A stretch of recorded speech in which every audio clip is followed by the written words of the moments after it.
So Jesse Ryder on strike as Dilakaratne Dilshan comes in to bowl to him. And that one is short, and a lovely, lovely sweep shot for 4, just in front of the DJ's tent there.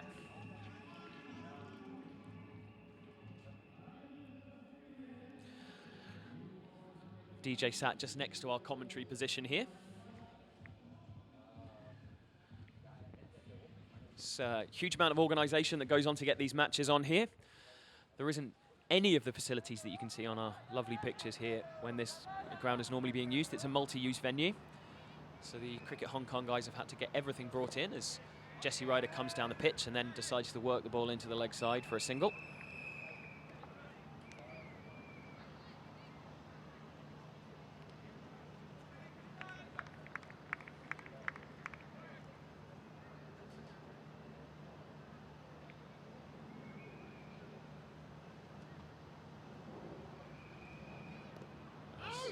Benjamin tries to work that one round the corner down to fine leg, but there's no run doing. This has been an absolutely excellent start from Dilshan. Just that one shot for 4 off his bowling so far. The rest of the scoring shots have just been singled.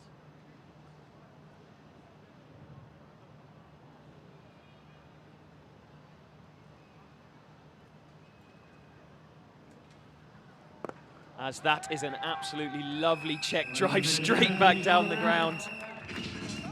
What a lovely shot. So such a huge amount of class in this young man. There's talk of him signing for Middlesex to play county cricket this year. Went to school in Harrow. And he's a really impressive young man when you get to talk to him. Only 19 years old, but you wouldn't expect so when you speak to him. He's got a really old head on young shoulders and given the responsibility of leading this side with some serious global cricketing superstars in it, which says a lot about the way that management feel about him and his abilities. Joined now by Max Abbott. Hello, Max. Just good. Thought I'd just pop in. There's a bit spare microphone here. I'm just wondering if I could hear you then. I didn't hear any playback. I'm just making sure that your microphone was working, Max. Yeah, no, I'm on, I think. That's great stuff. How are you doing? Good. Enjoying this. Anshuman Rath, what a talented player he is. He's absolutely oozes class, this young chap, but that check drive down the ground for 6 just then was an absolutely beautiful shot.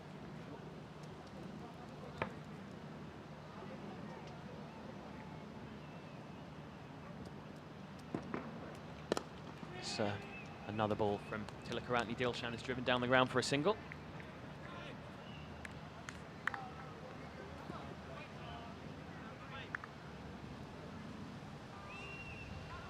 Max has been called away again, I'm afraid, so it's just me on my own. I do apologise. But he's just going to hear my voice for a little while longer, but I'm told we're going to be having Ryan Campbell joining us shortly. And I will disappear off your airwaves. And that one's down the leg side, and he's hooked it, and he is out. Just hooked it straight into the hands of fine leg. Dilakaratne Dilshan continues his excellent start.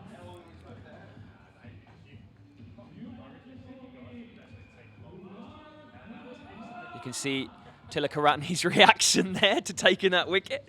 He's absolutely delighted.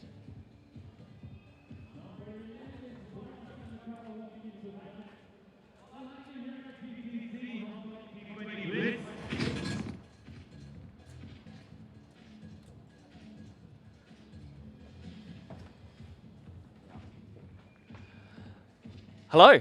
G'day, mate. How are you? I'm very well. Joined by Ryan Campbell. Hello. Yes, been a bit busy, but good to see a wicket there for Dilshan. So how's it been with your coaching role here with Hong Kong Island United? You been enjoying it? Yeah, it's been a bit of a whirlwind, to be honest. Lots of things going on, trying to prepare the team and making sure everything's organised. As the cricket operations manager, I've had that sort of job to do first, and now we're into the tournament side of things, obviously take over as the coaching side of things. But look, it's an exciting period of time for Hong Kong cricket. I think if anyone's watching this, we've seen some unbelievable cricket already. So, look, it's going to be a great next 3 or 4 days, and hopefully my mob can step up to the plate.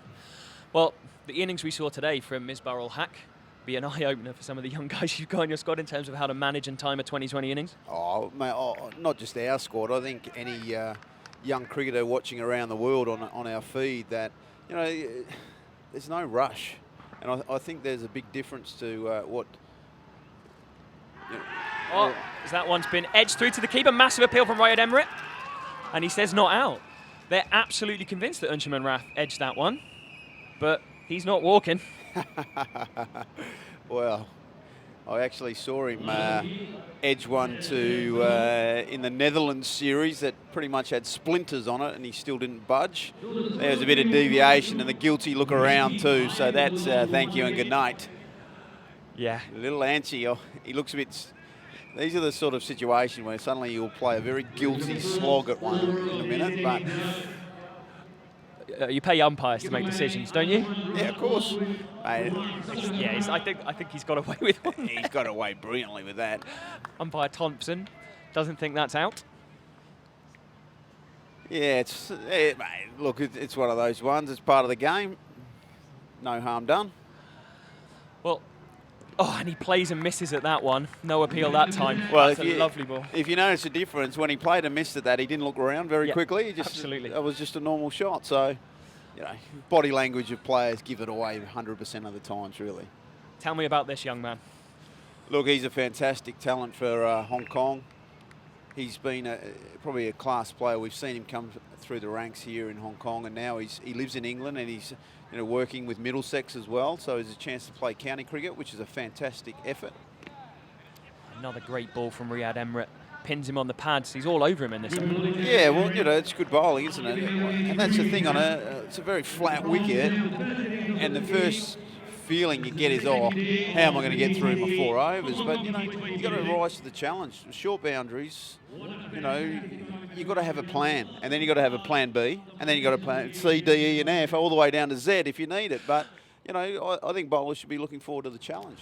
Well, Riyad Emirates is probably not one of the better known West Indian players, but he's hugely experienced, 35 years old. Only played a couple of times for the West Indies nearly 10 years ago now. But as that one is pulled away from Anshuman, and has that gone for 6 or 4? That's just 4, as umpire Thompson signals for there. Yeah, that's not actually great bowling down the leg side with fine leg up. But look, getting back to Anshuman, we saw in the Netherlands series that he's such a talent. He didn't get to make 100 in the 4-day game, but batted really well. And then in the 1-day cricket, which is as my role as the former batting coach, I must admit I was so keen for him to open the batting in 1-day cricket in all forms of cricket. But we always played him down the middle. But here he is, I think he's blossoming now, and he's a true opening batsman, and he showed that in that series. So, look, he's now captain of this team, which is a fantastic, I guess, summation of everyone's thoughts about Anshuman Rath. He's not just a good player, he's also a leader, and he's got a good cricket brain. I've said it a few times on the commentary, but when I chatted with him on Tuesday, and I was just so impressed with him as a young man. Yeah. Mate, he's a good lad. He's wonderful parents who brought him up in a way that concentrate on your school, because he went to England to go to university, but still love the game and work hard in both things. We're all time poor, but I think if you're smart about it, you work your way through it. I love kids who study or work and play the game they love. Well, he couldn't have a better role model out there batting with him now, in terms of classy left-handers. Mate, you're talking my era now, watching this bloke play. As a wicketkeeper batsman myself, I was lucky enough to play with Adam Gilchrist for a lot of my career. But, you'd always look around the world, and, Kumar Sangakkara is one of the greats that have ever played the game. And that's not, I think the word great is thrown around way too easy in sport. But when you look at his numbers and his figures, and he'd bat 3 or 4 in Test cricket, which let me tell you is a bloody hard thing to do, or he'd open the batting in 1-day cricket, and his runs and keeping, mate, just a phenomenal talent. His average when he doesn't have the gloves in Test cricket is something like 66. Starts to ask why you'd ever might let him keep, would you? So that's short, pumped 4. Lovely, lovely shot. And the thing is, there seems to be, there's such a great pitch that we're playing on for batting, and also short boundaries. And there's an optimal length but the margin for error for it is just absolutely tiny. Yeah, absolutely. And, and that's, speaking to Ajmal and Badgery after our game, there is just a minute little spot for you to bowl. And to be honest, I think it's back of a length. But then if blokes are sort of sitting back waiting for it, that can cause you pain too. So, yeah, mate, it's a tough one. The pace of the spinners, you have to be right on what you're doing, changing your pace all the time. As you said, we only played 2 quicks. Other teams have played a lot of quicks. Everyone's got a theory. I love a theory in cricket, let me tell you. I love a theory. As long as a theory has good credence to it, I'm happy to go with it. Well, we've seen Dilshan here, who's pushing it through reasonably, not darting it in, but he's certainly not floating it up. And what we saw from Nadeem Ahmed yesterday for this particular team, with the treatment, I don't know if you managed to see it, the treatment that he got given by Dwayne Smith. If you toss it up, you're going down the ground for 4. Well, 6. Again, Dwayne Smith's a freak. Well, see, that's the thing. Sometimes you've got to put your hand up and go, you know what, that bloke played out of his skin. It was amazing hitting. What did I do wrong? What did I do right? How can I change things next time? So, you can't just keep serving them up. If it's not working, like I said, what's plan B? What's plan C? D, E, F, and G. But yeah, that was, and that's a big hit as well. And I may catch that in the commentary box. Max Abbott, get a chance. Bang! Off the commentary box. Wow, I thought that was coming through the window to us then. That was an absolutely massive hit. I hope you heard that through our microphones, because that absolutely thumped into the commentary box here. I thought Max Abbott of Cricket Hong Kong was going to save us, but no, he was happy to let it hit us. He wasn't courageous, was he? He wasn't going to put his body on the line for us commentators. Here's the replay. Can you see us here? Max is thinking about it. Mate, no. Even his missus ran away from it, and she's a Fox commentator. I thought she would have had a piece of that. Thanks for taking it.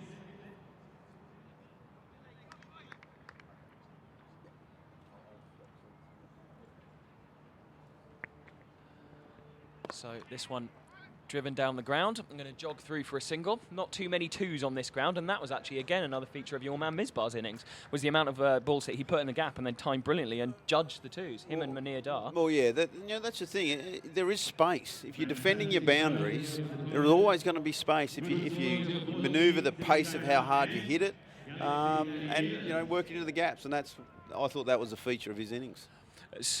The last 7 balls went 6, 6, 6, 6, 6, 6, 4. He's got that part too, sorry. Well, it's something that I was talking about it earlier, second fastest Test match 100 of all time was scored by Misbah Ul Haq. I'm glad he's on our team. Well, and again, talking about that calmness of presence, and it always seems to me when you watch cricketers that are in a pressure situation, and they just look calm and relaxed, and it's in control, and they're thinking ahead. It's like, in some ways, when you're putting together a 2020 innings, it's not that different from a chess match. Really, you're thinking how many more moves ahead do you need to go? Where do you need to be in 3 overs time? Mate, there's a lot more balls in T20 than what you think. And one of my coaching philosophies, and rightly or wrongly, is to teach our kids how to stay calm and never panic. And in T20 cricket, it's even more important because you feel everything's going so fast. You need to take a breath, stop, and think your way through the situation. One of my favourite things to watch in cricket is when someone like MS Dhoni plays out singles, because he doesn't want to let the batsman down on the other end, and he's there thinking to himself, fine, I'll just hit 4 6s. And that's the attitude you need to have, really, isn't it? Yeah, absolutely. He's another very clever young man. He's obviously had a fantastic career, as we're going to see Azaz, captain of this side, coming on to bowl. I'm going to make way for Ryan.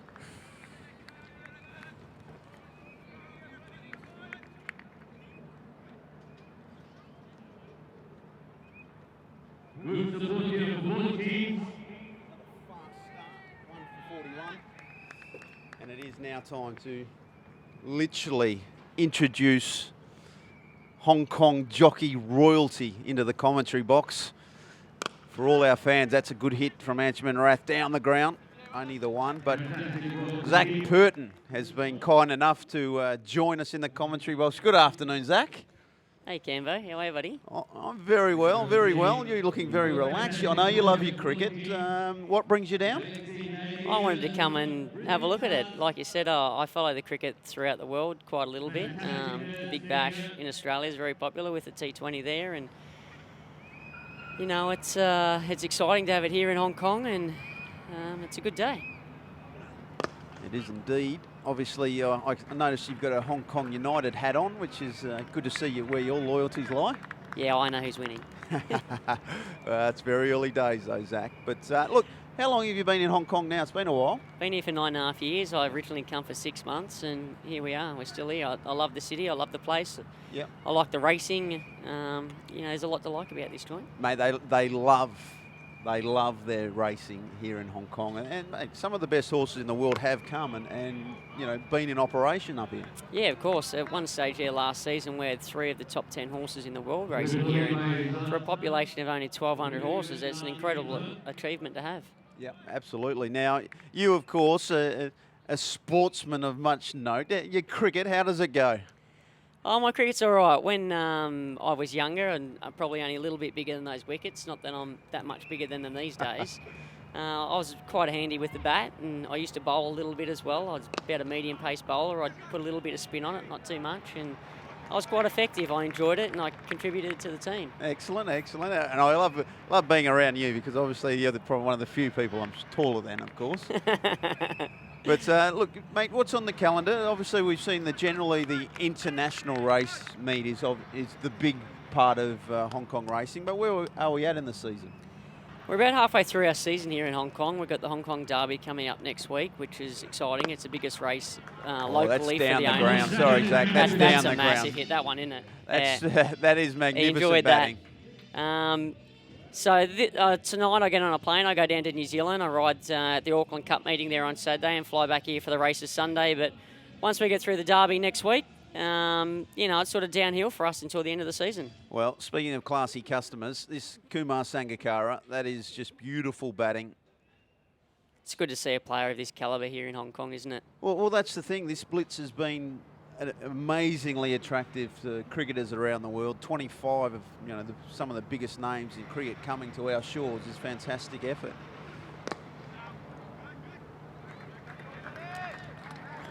City Kaitak and the Galaxy Lantau, 2 teams. They both lost yesterday, so they're obviously wanting to bounce back with a win today. There's Zach wearing, mate, get your shirt, get your hat on. I'll put my hat back on. How do I look? There you go. How do you like that, punters? It's probably a bit big, but it's all right. I'll do her up. I'll do her up. Now I know one of your passions is golf. Love me golf, yes. Well, how's the handicap going? I'm getting it down, funny enough. I got to a point where I thought I was either going to retire from the game because I was that frustrated with it, or knuckle down and get some lessons and focus on it and be a little bit more committed. And I found myself at the range. I found myself a good coach, young Derek Trung. I'm hitting the ball really well. I'm excited. Yeah, nice. My golf obviously is still terrible. Change of bowling now. We're going to see Ryan Buckley, who actually is here in Hong Kong working at the Hong Kong Cricket Club as one of their young coaches. Right arm off spinner on staff of the MCC Young Cricketers, I believe. The Hong Kong Jockey Club has a 3-game series for the Bone of Contention here in Hong Kong every year, and it's held up there at the Hong Kong Cricket Club, and we get farriers, jockeys, staff versus some not retired but older gentlemen from the club there. HKCC Taverners, Yeah, and it's very enjoyable.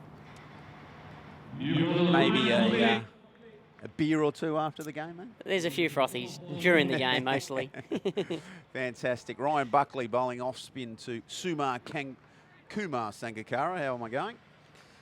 Again, look, after the match played this morning, it's quite tough batting first, knowing how many you need, because some of the big hitting we've seen here today and yesterday, mate, you make 250 and you don't think you've got enough. Yeah, it's an exciting pitch. It's an exciting ground to be playing on because you can go after it, know that you can post a big score, and we've seen that yesterday. Yeah, I hope Cricket Hong Kong have invested in enough Kookaburra cricket balls, because there are a few not coming back, let me tell you. Isn't that the rule? Once they're over the fence, they're gone. In the schoolyard, you're out though. Yeah. 6 and out. Well, that's true. So is it the one hand, one bounce catch as well? Well, I wish.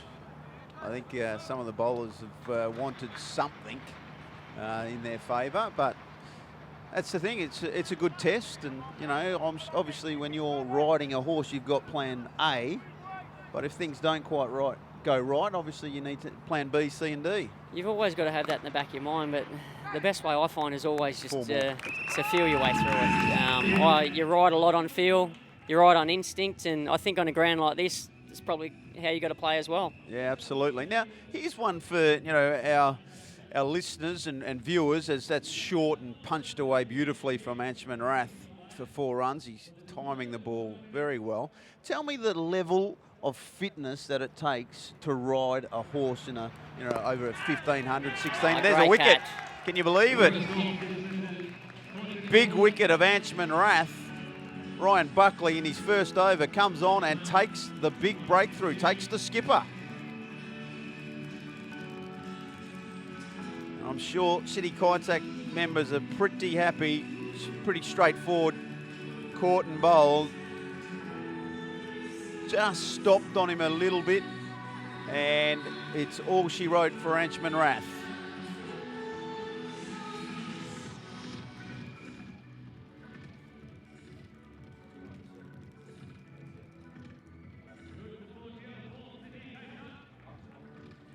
Here we go. Here's the dismissal. Pretty simple. Kept his eyes on the ball, straight into the mitts. Yeah, I'm pretty sure as a bowler you're pretty happy to get those getting hit back to you. But that is a big wicket for City Kaitak. And the new batsman, their associate player for the Galaxy Gladiators from Lantau, is Asad Vala from Papua New Guinea.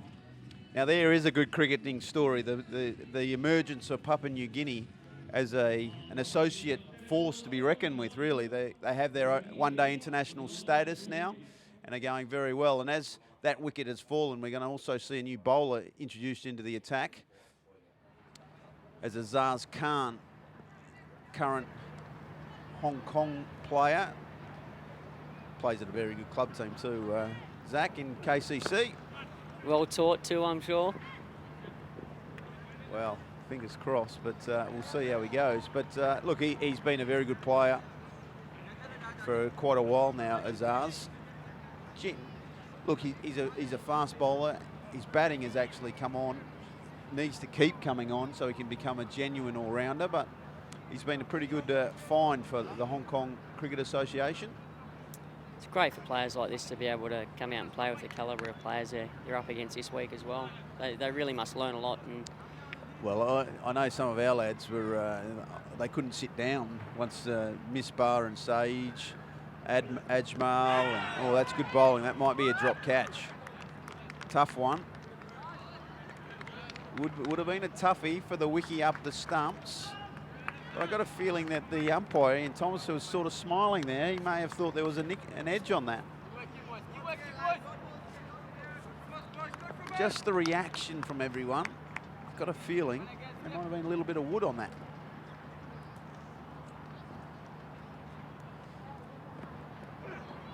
Again, beats the outside edge of the bat. 259 from 7.2 overs here in this second game of the T20 Blitz on the second day's action.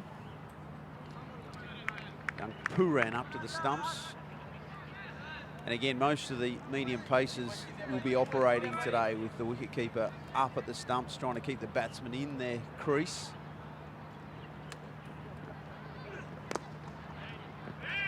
A little bit of confusion. Oh, good piece of fielding. Not out. Of course, there's no DRS or third umpire in this. no, there's no look into the sheds, is there? A bit happening there, isn't there, in the old sheds? Yeah, it's a little bit heated. But that was a good piece of fielding, a good throw, good arm, hit the wicket. Kyle Kutsa, who's from Scotland, their overseas associate player for City Kaitak. like you say, it's fantastic to have such calibre, great overseas players in Dilshan and Sangakkara, Misbah, all these sort of guys for our young cricketers here just to hang out with, and also the generation next of Cricket Hong Kong players, the young kids around the ground getting autographs and selfies and all sorts. Yeah, all the kids that have been brought in on the bus, the school kids out here in their uniforms, they're really enjoying it. And, you know, around town as well, everyone's talking about it. And it creates what's a good atmosphere and builds for greater things in the future. Yeah, well, this is year 2, so just with the reaction so far, you would think years 3, 4, 5 and 6 are going to be very exciting.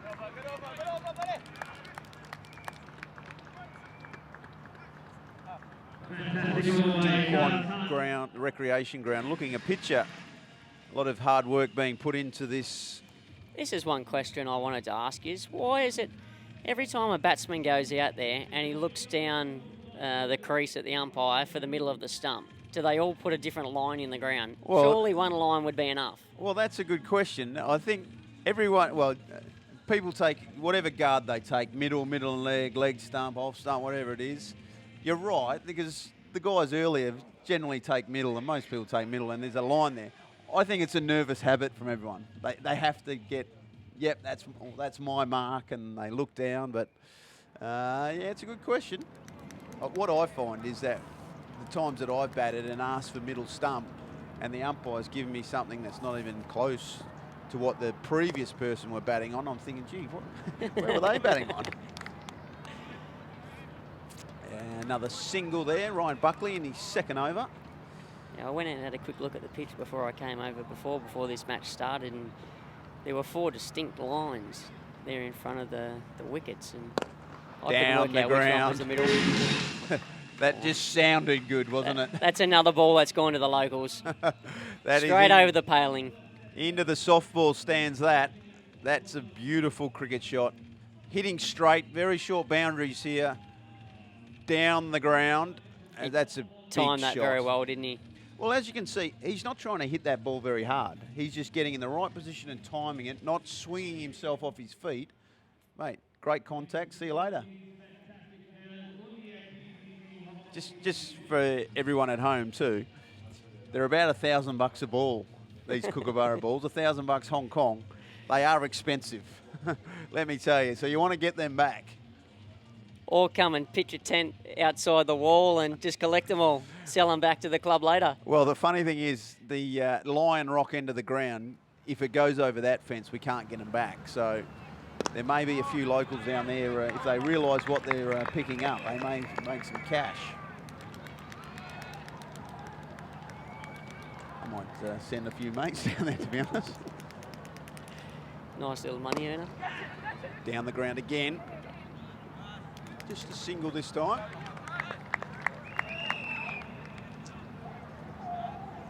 Again, just not sure what a good target is. From what we've seen, I feel in excess of 180 is a bare minimum.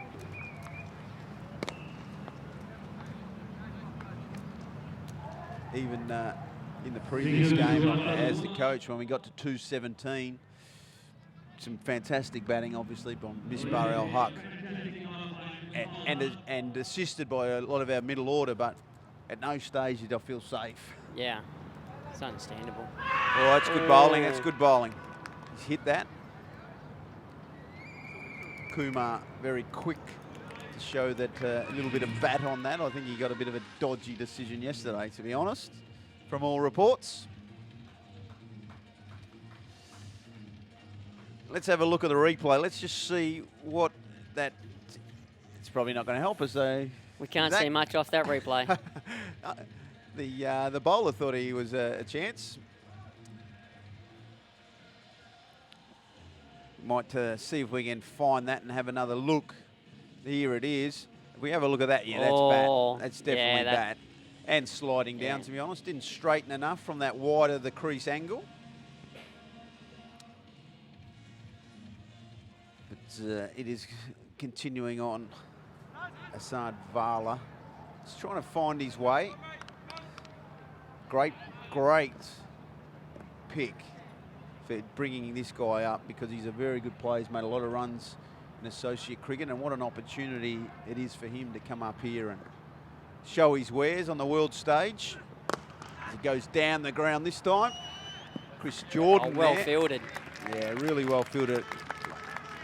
Speak of internationals, Chris Jordan, what a player he has been for England. He was quick there, wasn't he? You read that. Yeah, I look forward to watching him bowl a little bit later. They'll probably save him for the death overs. Very important stage of the game. It is. Let me talk about our plans. It's that captain working out who's going to bowl their final overs. I think in our match, unfortunately, Ashley Caddy for Hung Hom just got his length wrong and copped a bit of a pasting, and it changed the game. But until then, he had bowled beautifully, and that's the difference in T20 cricket. One over can change the course of the game massively. Momentum's everything, isn't it? Once you get your tail up, you feel like you're invincible. You can go after anything. Yeah, absolutely, and that's I think the key. Any partnership, when we watch these T20 Blitz over the next few days, just watch. As soon as the partnership is formed, the run rate will go through the roof. It doesn't matter how many you are to start with. That's going to be another 4. Swung away to the leg side with fine leg up. That's always 4 runs. But yeah, you just watch. You may be feeling like you're only going at 7 and over or 6 and over. Then one partnership forms, and all of a sudden things get blown out of the water, and you can score. I think in that the first game, I think it was 160 runs scored in the last 10 overs from HK United. So you know, that's what can happen when 2 blokes get some momentum up.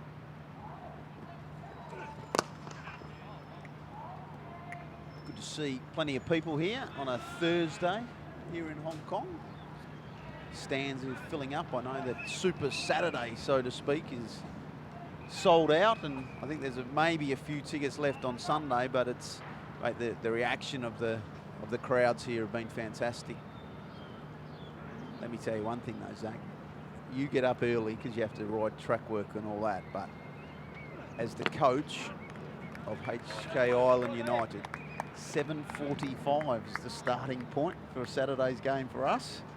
Let me tell you, lucky I've got a 20-month-old because I'm used to not having any sleep, because I'll be up early as anyway, but it's going to be bright and fresh. 7:45, that's nearly going into my afternoon shift. Going back to under 11s days, that. Yeah, you're probably having a sleep by then. Yeah, my work's normally done by then.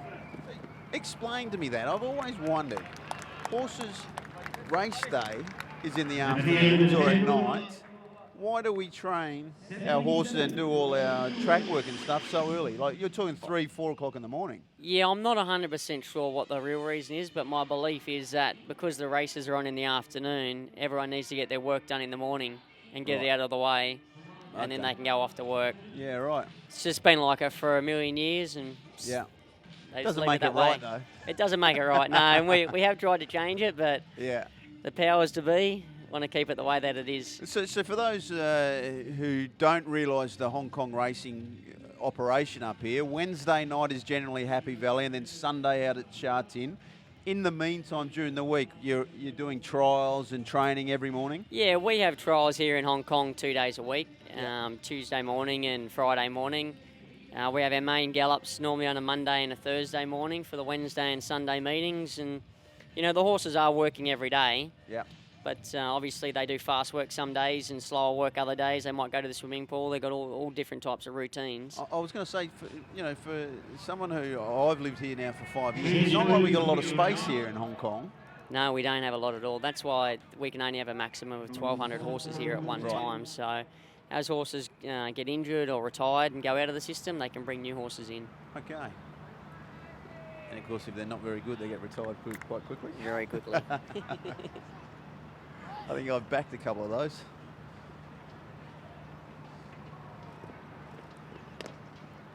Again, so it's a change of bowler. Emirates Rayard from the West Indies. Bowled quite well early on. What about that for a haircut, Zach? Yes, he slept in the sun for too long on one side, didn't he? That's almost a Kevin Peterson from the Ashes of yesteryear. We call that the skunk or the Pepe Le Pew. He's flashy. He's flashy. He bowls okay as well, but that's a great cover drive from Sangakkara. We'll just get one. Nadeem Ahmed fielding that. We haven't seen him as yet.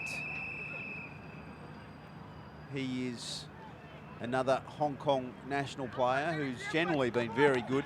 Copped an absolute pasting from the Kowloon Cantons yesterday.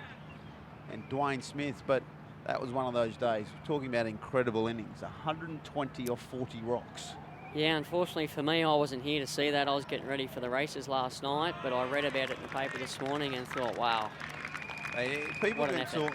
talk about it as small, but bowling, facing some high quality opposition, 120 off 40 rocks is good shooting on any ground in the world. Yeah, it doesn't matter where you are.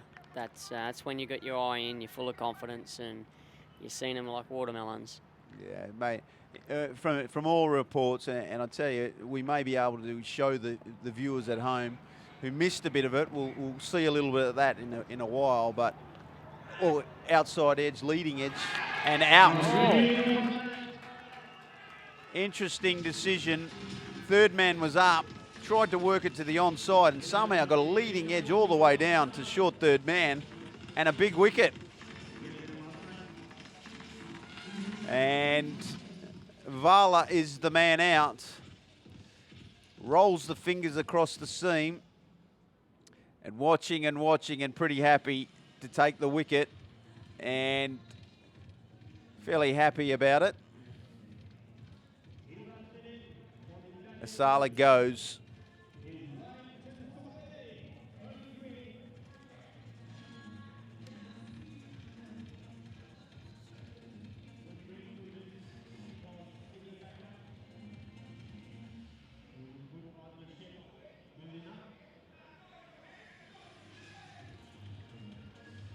Sangakkara still in.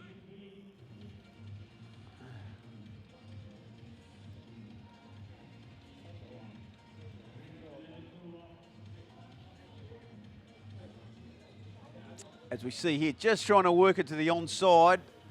Just the leading edge. And Dilshan Tilakaratne finish off the good work. And Emirates takes a big wicket. A big wicket.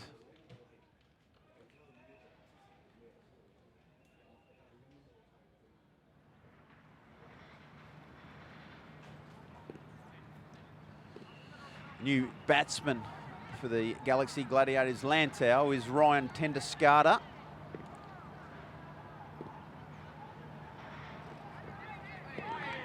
Beaten by beauty first up. Ryan Tendaskada, former Dutch international, who has been called in as backup for one of the overseas players originally. But he can hit the ball very hard and very long as well. 3 for 78 is the score in our 11th over.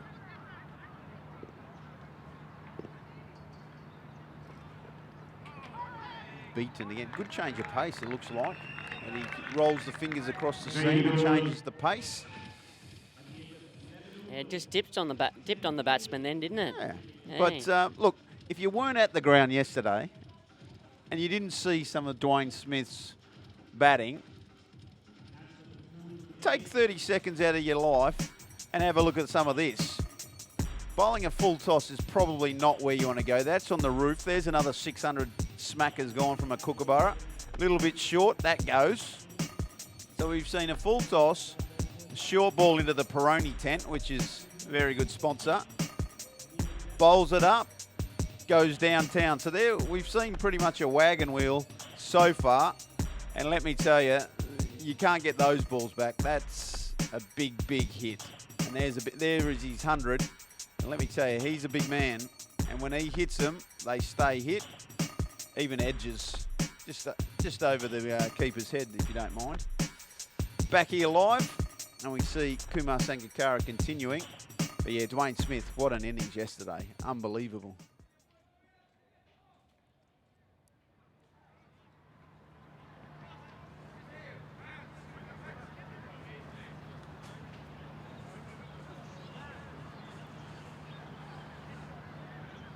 sure all your Twitter followers, Zach, will be tuning in to this coverage, thinking that you've got a new career in commentating.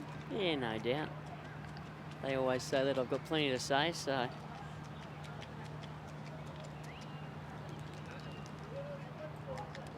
Ryan Tendescarter from, like I say, former Dutch international. He They made that look Nice. easy. Straight off the pad. Let me tell you, he may be getting a phone call from the new Dutch coach to see what he's got up his sleeve in the next little time. When do you officially head off to take up that position? Sunday the 26th of March, I'll be leaving our wonderful shores here in Hong Kong, bringing down the curtain. How on- does the hat look there, eh? It does look good. Came Came up a trump, yeah. didn't it? Yeah, so nearly 5 years of in the air. Oh, Could be big edge. another dismissal. Yes, out. Gone. Massive wicket. Kumar Sangakkara is out, caught by Anka Vashishta. Azaz Khan takes the wicket, and that is a massive blow that City Kaitak have just dealt. So a big wicket goes as Kumar Sangakkara, trying to hoy one away on the leg side, only gets the leading edge and is caught at short third man. A massive wicket. Especially at this stage of the game, because it looks as if the Galaxy Gladiators Lantau need to start to lift their run rate as well. Yeah, as we spoke They're about, Zach, those partnerships, isn't it? We need Yeah. need to get a partnership, and as you can see, City Kaitak know exactly how important that wicket was. We're into the 11th over now, and they've made 80 runs. Got to turn the screw. Yeah, it's the fourth wicket. Ryan Tendescarter, you may see that he has Tanvir on his back, number 33, but that was the replacement player, Tanvir Sohail, who was not allowed to come by the Pakistan Cricket Board because he's preparing for their next one-day international tournament, going to the West Indies, I believe, which you can understand that. But Ryan Tendescarter filling in, and the new batsman is Courtney Kruger, one of the Hong Kong local legends here. He's played a long time here, former Hong Kong international player. But he won't be on strike because the batter's crossed, and Azaz Khan continuing. Tendescarter. And again, just nudges one down to fine leg for a single.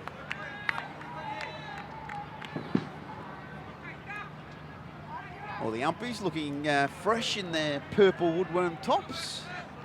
Thanks to our sponsors, Woodworm, who've done a very good job with the volunteers and the team kit. I think that might even be on your team, Hong Kong Island United, Zach. Yes, well, who could blame them?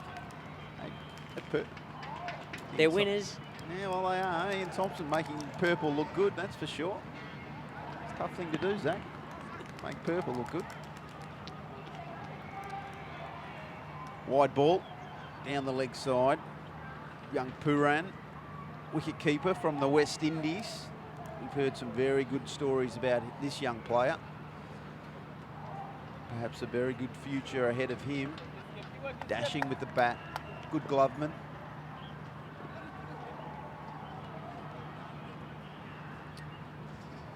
Like we say, we're in the 12th over now. 4 for 81. Not the ideal start here for the Gladiators. But again, one partnership, get the acceleration going at the right time. So what are the rules here with the men allowed inside the circle? Okay, so the first 6 overs, we call the power play. You're only allowed 2 people outside the circle. Okay. And then after that, you're allowed 5 outside the circle. So, you know, gone are the days where 5 outside the circle seemed very, very good. There's a dot ball there, and you could just sort of work out your positions. But unfortunately nowadays, all the batsmen can hit 360 degrees, as we've seen that, you know, the ramp shots and hitting down the ground with power. And suddenly the 5 doesn't seem a lot when you have to defend 360 degrees.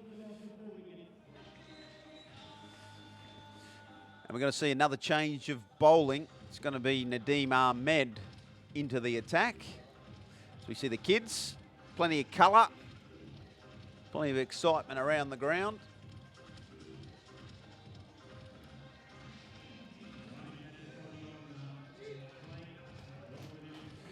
There's some of the owners from City Kaitak, our newest franchise. They joined us this year, becoming the 5th team, which is fantastic. Some very passionate supporters there. They actually, City Kaitak, the guys were involved in the Kowloon Cantons as a sponsor last year, City Forex, and then decided that they would love to have their own team, which is fantastic. Good on them. They're all having a good day, that's for sure. I was over that way a little bit earlier on, and enthusiastic crowd they are, and getting involved. They're really enjoying their day out today. Fantastic. Quick single there from Tennis. Good response from Kruger. Yeah, it's interesting. There's not a lot of spin in these wickets, which me personally, I thought that we would have seen a bit more turn. This is, I guess, day 2 of using this strip, and they'll probably use it once more, and then the rest of the games will go on to the next strip across. But you know, when you're looking at some of the teams, when you're loading up with spin, you're hoping to see a little bit of turn, Zach. Yeah, you like to see that in a match, don't you? The variation, the different speeds that the bowlers bowl at, and you know, the angles they're coming in from. You don't want it to be predictable. Yeah, absolutely. And that's what T20's brought about. You can't be predictable, because if you serve up the same stuff, and you know, in literally 2 or 3 balls in a row, it seems to disappear out of the ground.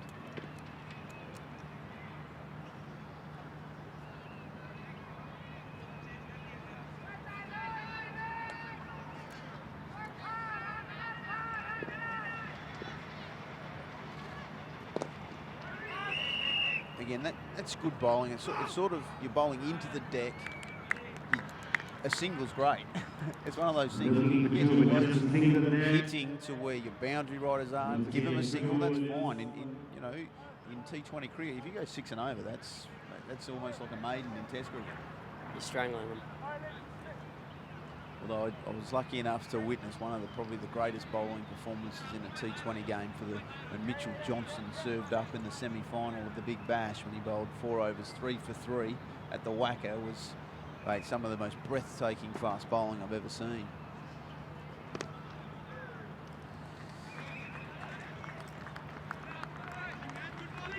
And also single. Good bowling. Again, now we're talking about it. These two need to re-establish a bit of an innings, and you're thinking, when do I take a risk? When don't I? It's hitting that hard. But again, straight to a fielder. You can see the batsmen are just starting to become a bit frustrated. Starting to try and hit the ball with too much aggression instead of just timing it like we were talking about earlier. Yeah, timing and placing. You know, it can happen, and your thought process starts to go out the door as we speak. That is long and gone. For those who don't know, that over there is a softball field, and luckily there's no games going on, but I'd let you tell you that on Saturday there generally is softball going on, and I hope they're fielding in bloody helmets, Zach. It might be a rain of balls. It's going to be dangerous, that's for sure. That is a beautiful swing of the bat from Courtney Kruger. Didn't try and hit it too hard. Got to the pitch and deposited it a long way. He lowered his body nicely down to that ball too, didn't he? He got the right balance, the right height. He hit through it well. Mate, you should be a batting coach. That's very well put. Using your whole body, getting into it, making sure you're watching the ball right onto contact. And as we see, there's going to be a change of bowling now. They're going to their experienced campaigner in Chris Jordan, City Kaitak. Captain Azaz Khan feeling that it's time to go to his experienced campaigner.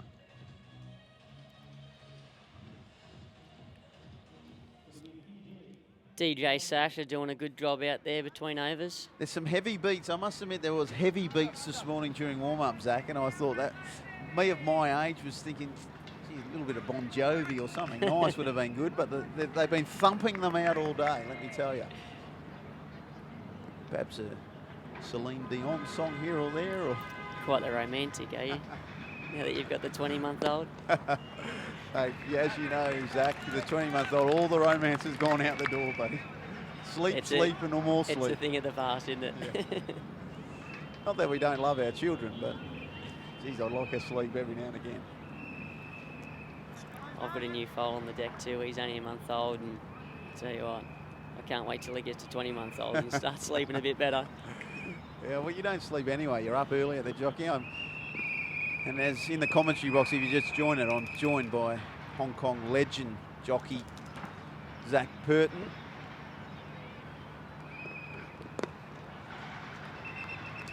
A single into the onside. Now, I know you don't like talking about your opposition, but Jose Moreira on Sunday, 8 winners out of the 11 races. Now that's good going. Yeah, it's something special, isn't it? It doesn't matter if you're on the favourite in 11 races. It doesn't mean that they're all going to turn up or you're going to be able to win on all of them. And to get 8 winners across the line on one day out of the 10 rides that he had, phenomenal effort. And you know, he's credit to himself. He's a very gifted rider and he's doing extremely well. How hard is it for the, you know, we see all around the world, you know, the apprentices who ride with a lighter weight, but to me it's a tough life. How good do you have to be to get that apprenticeship and then go to the next level? Yeah, it's, you know, what is it that separates the greats from the very goods? It's a hard thing to explain. You know, I suppose they've just got the confidence. Everything they do is correct. Obviously, in his case, being a jockey, you know, he's got great balance, great hands, very aerodynamic, timing, which we speak about here in cricket, timing the ball. He times his runs on his horses extremely well. You know, you put all that together and you don't, it's... Looking for 2, could be trouble, Bad throw, gets away with it, they get 2. Well run. And the biggest thing is minimising your mistakes. The jockey that makes the least amount of mistakes is most probably going to ride the most amount of winners, and at the moment he's not making many mistakes. What about, we're talking cricket, facing hostile fast bowling, and I don't care what anyone says. Facing a bloke who bowls 150 odd clicks an hour is no fun, and anyone who says it's fun is lying. The fear factor in racing horses, you're on top of a half a tonne piece of horse flesh with a mind of their own, and you're thrown into the pack of 14 of them at times. What is that fear factor like? Well, you try not to think about that side of it, because if you do, obviously you're gonna be worried about it. You're travelling at 60k an hour and 60, 70k an hour, and you're shoulder to shoulder with 1,200-pound beasts, racing around an aluminium running rail, pushing and shoving, and you know, there's only centimetres and inches between the catastrophic fall at all times. So, you know, you can't think about that. You just got to go out there and, you know, think about winning the race, trying to put your horse in the best position and give him the best opportunity that he can, put him in the right areas at the right time, and, well, you know, just focus on winning. Talking about centimetres, there's centimetres, if not millimetres, in that delivery, because Chris Jordan's bowled a beautiful over. That almost hit the stump. A very, very good piece of bowling from Chris Jordan. I suppose it's the same in cricket. Like, you're aware of the dangers. You know, if a cricket ball hits you, it could do a lot of damage, as we've seen with the fella in Australia there a couple of years ago. What a shame that was. Hit in the back of there with the ball and unfortunately died. But you as a batsman, you don't go out there fearing the ball. Obviously, you may be a little bit worried about it hitting you, but you think that you're going to be able to hit that ball for 6. Let me tell you, as you get older, you fear it a bit more too, because the ball seems to find holes in your padding, let me tell you, Zach. It's not as enjoyable as it can be, but we're 14 overs down here in the innings of the Galaxy Gladiators from Lantau. 98 on the board. How do you think that's looking? Well, look, six overs, you've got to be hoping for at least 10 and over from here, I reckon. If they get to 160, it's something to defend. I think anything under that, it's, you know, they're in all sorts of bother. I still think they may be underclubbed, but 10 and over minimum. Let's get that, because I think sometimes this, and we talk about our plans, you know, if you have a figure in your head and you never change from it, suddenly you're losing wickets. Oh no, but we still got to get to that target. You can, all of a sudden it all goes pear-shaped. Yeah. So you just have to suddenly assess on the ground, saying, you know what, we're not going to get there. Let's settle for this. Yeah. But how do we have to do it? We have to do it in over by over. Good shots will come. Let's just get the single run hard. And then if there's a ball that's in our zone, we're going to have a piece of it. It only takes one boundary. A 6, as we've seen, there's been plenty of those today. 1 every second over. Suddenly the score goes at a good pace, and like we said earlier, get that momentum going and away you go. Last thing they need is a wicket though, because then again, it's a new batsman needing a couple of balls to get set. Courtney Kruger. I've liked the change of pace from young Emmerich. And he's bowled that very well. Saw him giving himself a bit of room.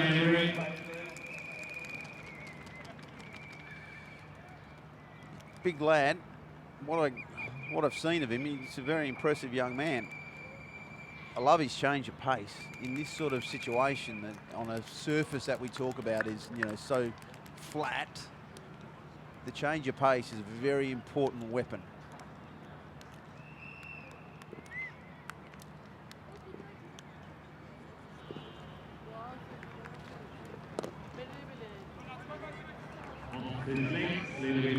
Another single to Ryan Tendaskata. And as we see him there, like I just might have mentioned, he's got Tanvir 33 on his back.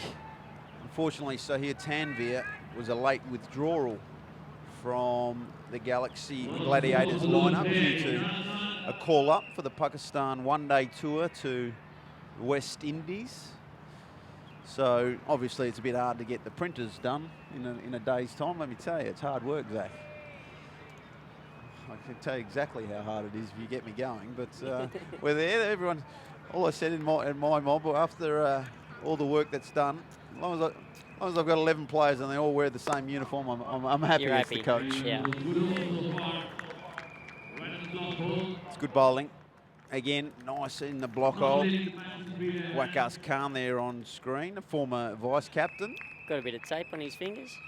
What's all that tape for? Well, he's a leg spinner. He's got some injuries done, not obviously catching so well. He's actually one of my coaching staff at KCC. He's a good young cricketer and excellent coach. Really, really good with kids. Here we go. What do we got in store for us? Cut shot. Oh, third man up too. Probably kicking himself a little there. He's just got a little bit too much of it, didn't he? Just a little bit. Looking to go a little bit finer, I thought. See, again, it's an interesting one because, you know, Ryan Tendaskata's been given a late call-up. He's coming from England. He plays county cricket. They're coming from an out-of-season situation. They're all in pre-season, so, you know, they probably haven't faced a lot of bowling outdoors at this stage, knowing England as being its bitterly cold self.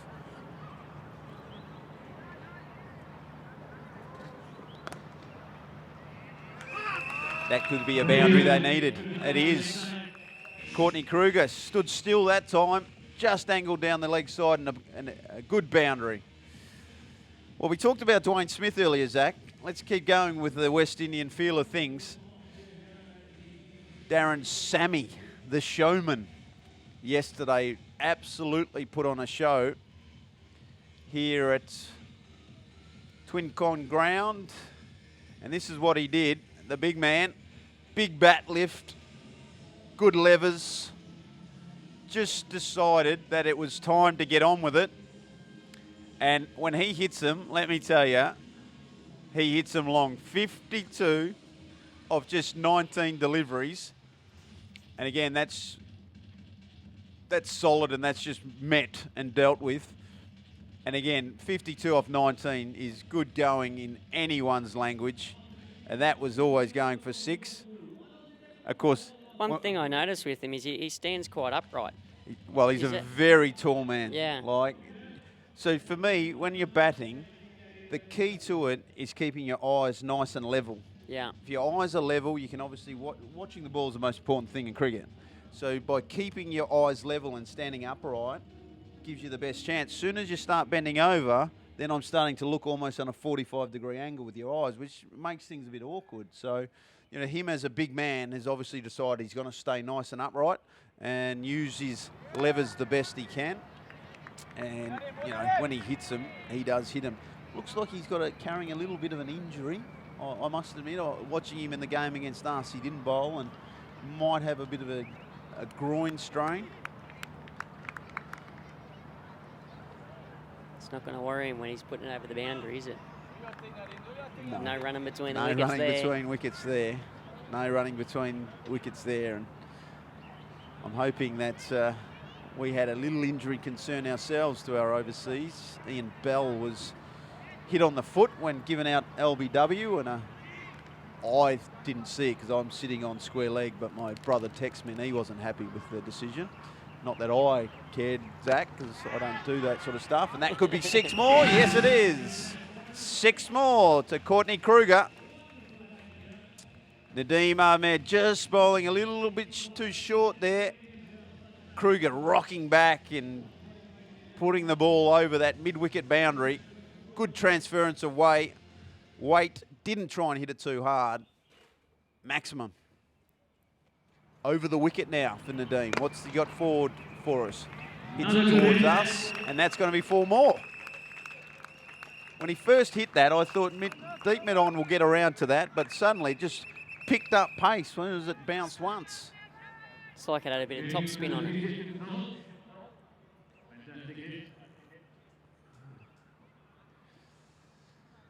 Guess, not knowing what's happening in this game. Everyone on the edge of their seats. We've had some brilliant cricket so far.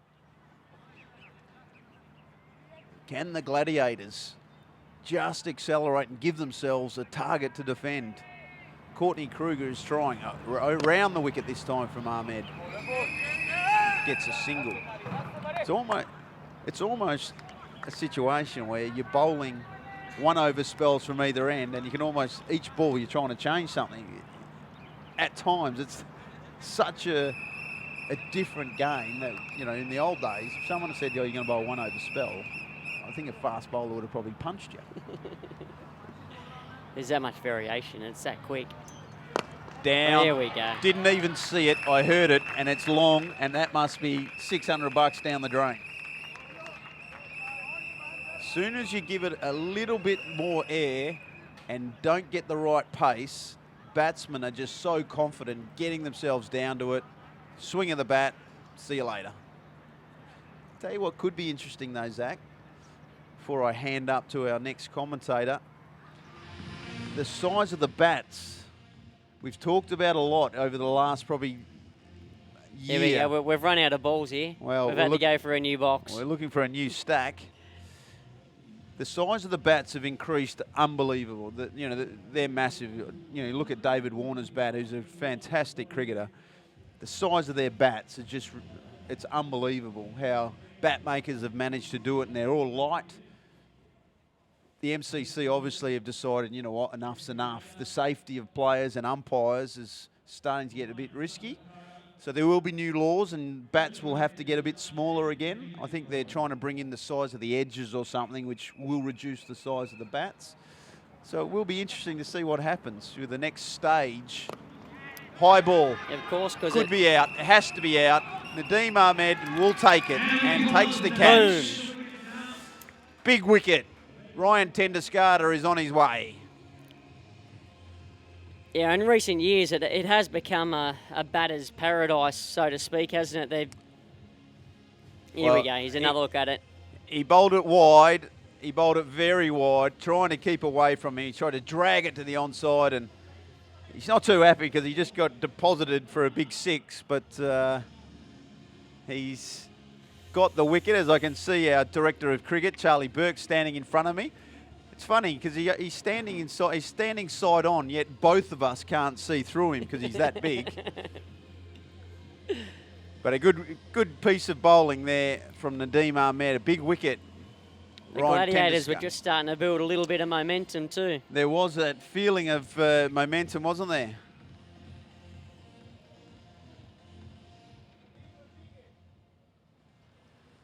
Now, again, you may think this is Sikluj Prasanna. It's not. Zach, just to make our lives a little bit more difficult. This is Azim Rafiq. Again, another late call-up. I was told Prasanna did an injury just before the time of leaving to come to Hong Kong, so he's been replaced.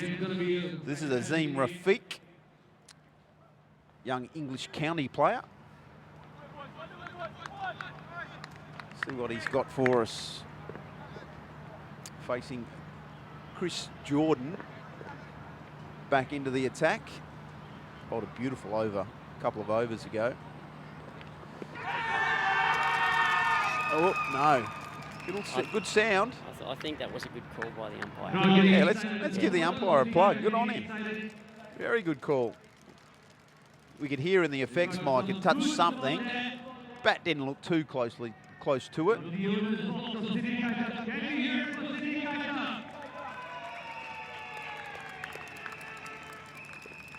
Fantastic.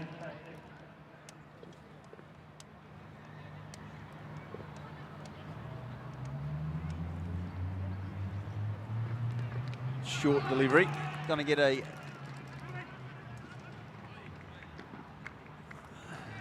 Good.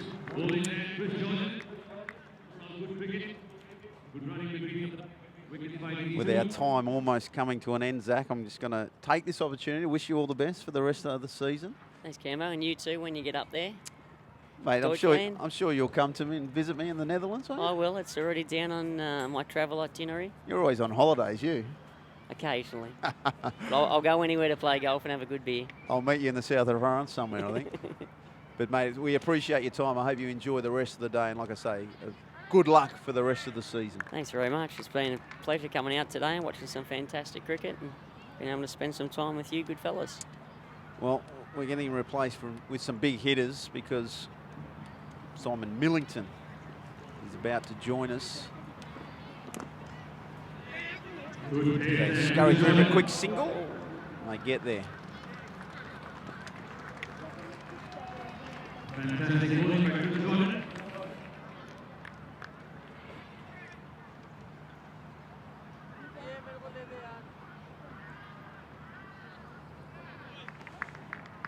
Scurrying through for a quick single.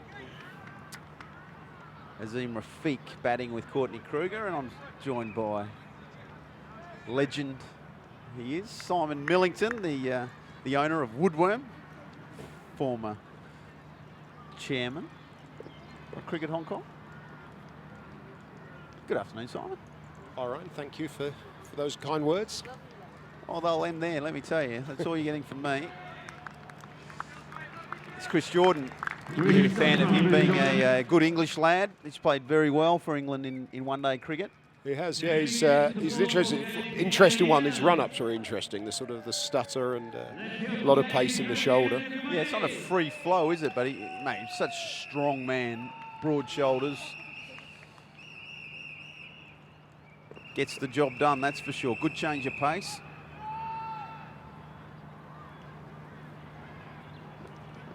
Full toss, bang, deposited, 6 runs. Got it wrong there, did Chris Jordan.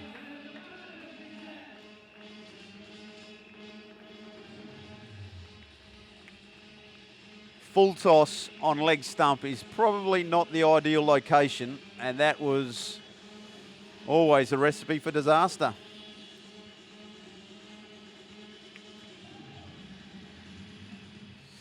$133 for 5, or if you're in Australia watching, 5 for 133, how you're supposed to say it. About to be the end of the 17th over. Change of pace. He got that too, did he? Did he get enough? It could be out. It is. Another wicket. Another dismissal. And the Gladiators now slump to 6 for 133. And with that dismissal, I'm going to do a quick exit, Simon, as we watch the replay. Change of pace. Did him a little bit there. Didn't get anywhere near the middle of the bat, and that's a big wicket.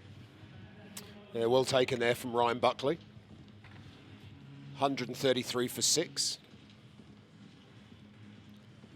Certainly on the form of the first 3 games, that's not going to be enough. They're certainly going to need to bowl well.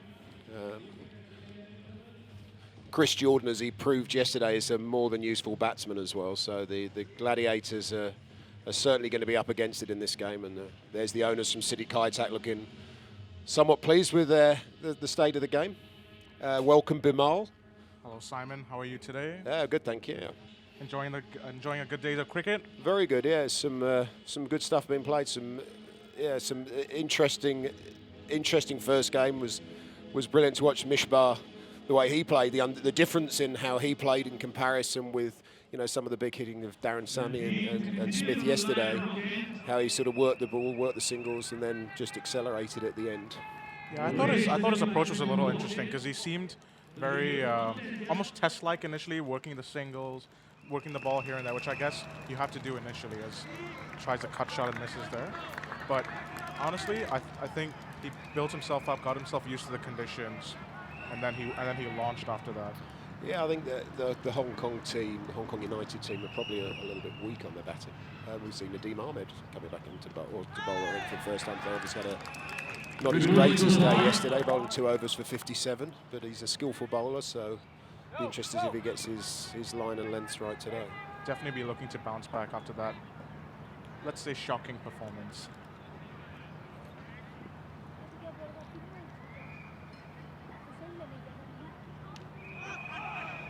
It's a faint tickle, if I'm not mistaken, and he goes through for a single. Certainly a different bowling experience than today with the batsman is that had just come in now. So as opposed to yesterday coming in at a rampant Dwayne Smith yesterday was. Yeah, Dwayne Smith. For all those who didn't manage to tune in yesterday, made an unbelievable unbeaten 121. So guided the Kowloon Cantons to a simple win, actually needing 205 off 13 on the 14th over, if I'm not mistaken.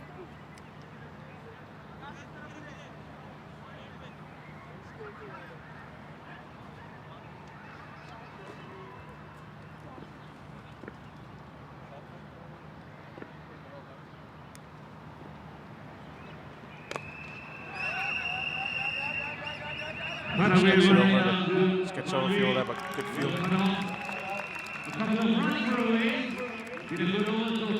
Gets it over the fielder there, and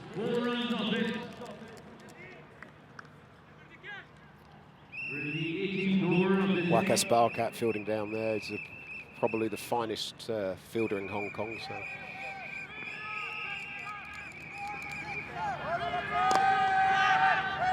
Got hold of that, but is it going all the way? Nope. One bounce to the fielder. Ryan Buckley doing the fielding there.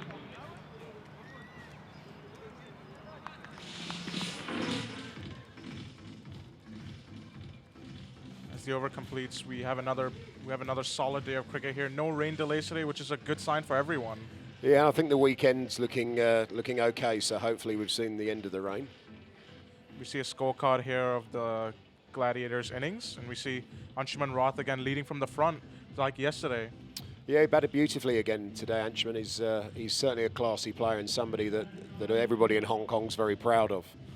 And it's good to see, today with some of the local players. You can see here Courtney Kruger going well, 28 runs off 16 balls. Yes, absolutely. Sangakkara, I would say, has been a little bit disappointing, as has Jesse Ryder.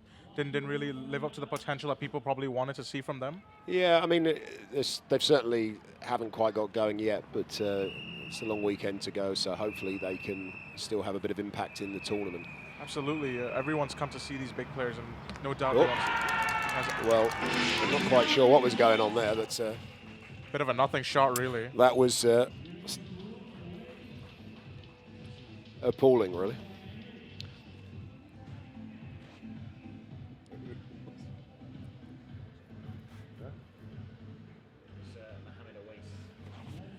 Mohammad Awais playing a very unorthodox sort of shot, let's just put it simply.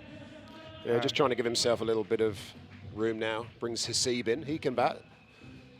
Former Hong Kong opening bowler.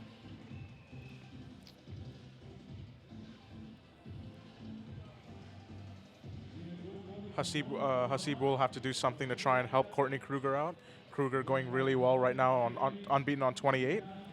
So if obviously the main game plan will be to get Courtney on strike as much as possible in order to allow him to keep clearing the boundary if he can. As you can see, as the bowler, as Oasis bowler, Courtney Kruger not happy with a little swing of the bat at the non-striker's end. Yeah, I think he'll certainly want to be getting himself on strike, Courtney, and seeing off the, being there at the end is going to be important. I think they're going to need to try and get to sort of 160 to have any type of chance, but it does seem that they're well below the run rate at the moment.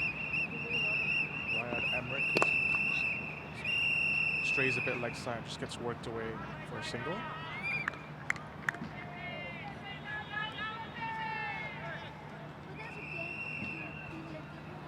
Ryan Emmerich, of course, from the West Indies, along with wicketkeeper Nicholas Puran. Yeah, it must have been a busy route this week. I think we got Brian Lara around and Dwayne Smith, Marlon Samuels, Darren Sammy, to say the least. It's a good flight, that one.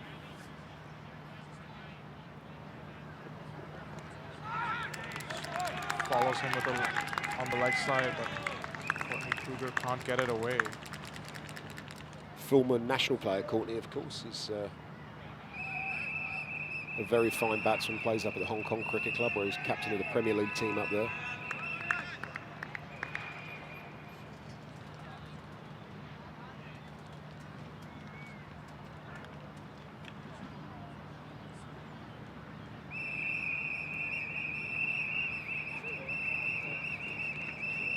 Once again, Courtney Kruger can't make the connection he wants, and he just has to scamper through for the leg bye. At this point, I think every run they get is much needed, because 139 is not gonna. Doesn't seem like it's gonna cut it on this wicket. No, that's hurt Courtney. I think it's up on his upper thigh there. There's some padding.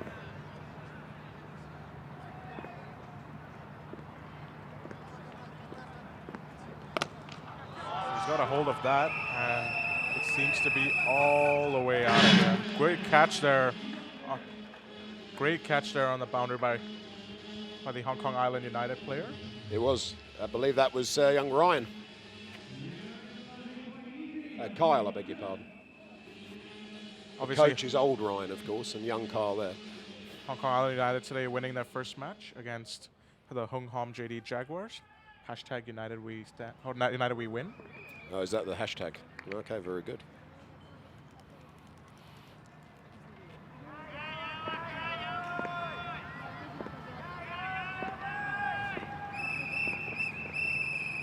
And he's played that really, really sly stroke, and he's got away with it with a lovely boundary there.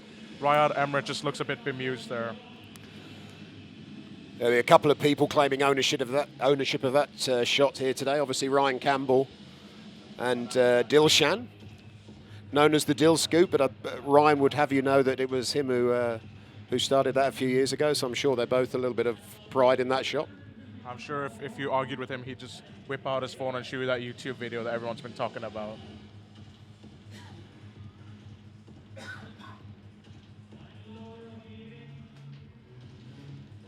So we see a replay of that shot again.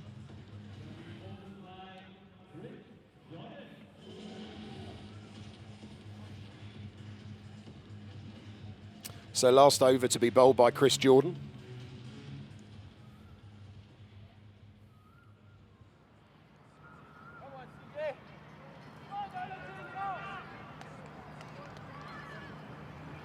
Courtney Kruger to face up to Chris Jordan.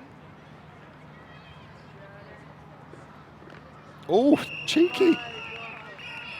He gets away with it. He has got away with that one there. He's got inside of it, and I think has that gone past off stump?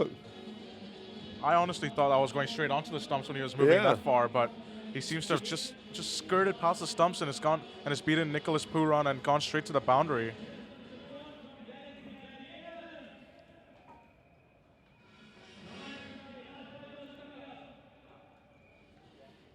Used to go to school with Rihanna. Did you know that, Chris Jordan? I did not know that. That's one of my more interesting facts of Chris Jordan. Or in fact, it's my only interesting fact of Chris Jordan. That's skillfully bowled there.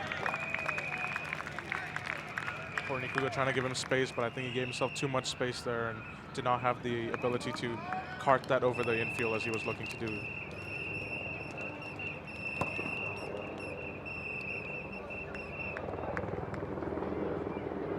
Certainly see Hasib will be, I would imagine, fairly early on with the ball today.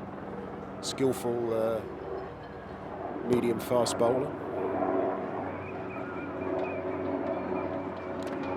That's it, Courtney Bowl.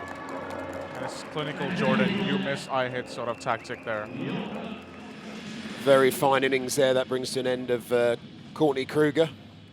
Fabulous Needed. innings. He's done the trick late on, and he's kind of pushed the Gladiators to a score where they'll be hoping they can defend it. But as we saw earlier today, the runs do come quick and fast on this wicket. Let's watch that again. Just tries to give himself a little bit of room again, and he has that disappointed look on his face, and he knows that he knows that he should have done a little bit better on that.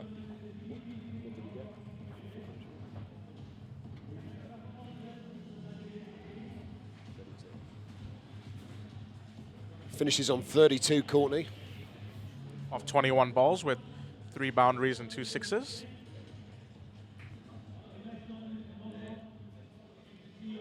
Chris Jordan will be a bit happy with that result after being the victim of that cheeky little shot off the first ball that went for the boundary. So 3 balls left. The Gladiators 154 for 8.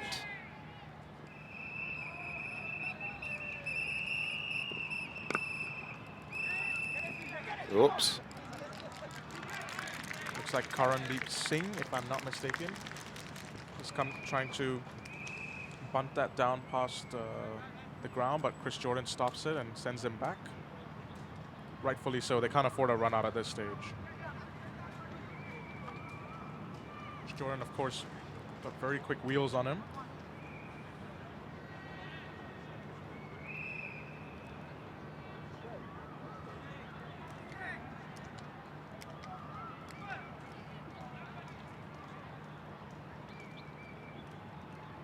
So 2 balls left. What can they do here? Well, what they'd want is 2 sixes, obviously, to push that score as high as possible. But There's an outside edge for 4. Chris Jordan's actually bowled him. Is he? They're celebrating out in the middle over there. Oh, it's bowled. Thought he got a little outside edge there, but I think it's just struck the off stump and it's flown all the way to the boundary. It's a magnificent delivery. swinging in there a bit late. And the cameraman had a little shock as he looked up from his camera where the ball was. I think I need to get my eyes checked. I still thought it looked like he'd nicked it on the replay. It's okay, we have a nice spare pair of glasses in front of you over here. Yeah, they're mine. I'm just too vain to wear them.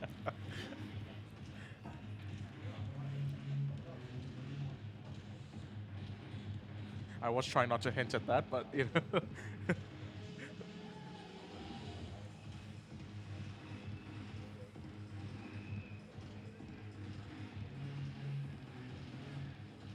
Seems a nice relaxed atmosphere amongst the City Kaitak fielders with Rayad Emrit and Waqas Barkat there on screen, just having a little chat as they go back to their fielding positions.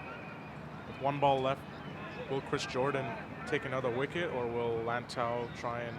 Well, they have to go for it either way. This is the last ball. So they just have to go for it. There is no option here. Yeah, for sure, but I think my money would be on the bowler at this point. It's very well bowled. I think they'll just scamper a quick single there. Very casual running, but he gets there in the end. Yeah, finishes, brings a score. The Galaxy Gladiators 155 for 9 after their 20 overs. I think with the lineup of Kaitak's batsmen, with Dilshan and Carl Katsia, and you saw the way Chris Jordan batted yesterday. You've got to think they're going to be up against it. Yeah, this doesn't look good for the Gladiators, if I have to be honest, because we saw in the first game today that the runs came thick and fast, and they'll need to do some serious bowling in order to defend this total. Especially looking at the City Kaitak batting lineup, they have a lot of talent there.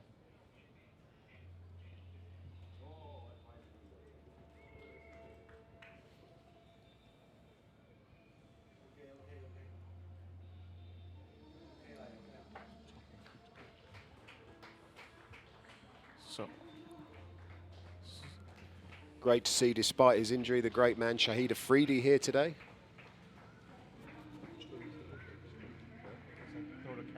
So we'll go live to Catherine Loughnane down in the middle now.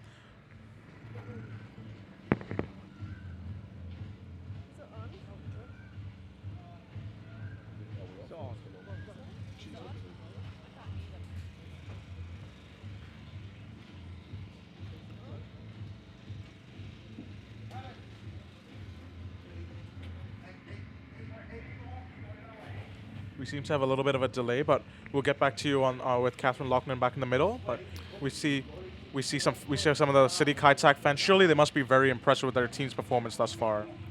Yeah, I'm absolutely certain that they got slightly taken apart by some impressive batting yesterday, but I think they'll certainly be pleased with the way they've come back into it today, and hopefully they can. So we go Catherine Loughnane down in the middle now. She's there with I'm Courtney here with Kruger. one of the Hong Kong local talents, Courtney Kruger. Courtney, firstly, the target, do you think that's enough? I think it's probably 30 short. I think probably, given that that's probably the 7th innings on this pitch, probably 180 was par, but look, it's still a defendable score, but I do think we're probably 30 short of par. Tell me a little bit about the experience. How's it been playing alongside the likes of Kumar Sangakkara? Great, I think just to be able to lean on their experience, and obviously Laura's arrived today and helped us out as well. Just to be able to ask them questions, what are their scoring options, and sort of relate it back to your own game, definitely makes a difference as well. All the best for the rest of the match. Cheers, thank you. Thank you. Awesome. Thanks. So if you're just joining us today, the Lantau Gladiators have just made 155 for 9 off their 20 overs. I would have to say, Simon, a bit of a disappointing performance on their behalf. Yeah, I mean, they did everything right. They bowled well early on and put some pressure on them. Wickets kept coming throughout the innings. So, I mean, it's definitely a subpar score here. I think everybody would want to be probably north of 200. You saw earlier with the Hong Kong Island guys, 216 proving enough with some big hitting at the end by Mishbah. But it's we excuse us, but we're going to be going to a break now.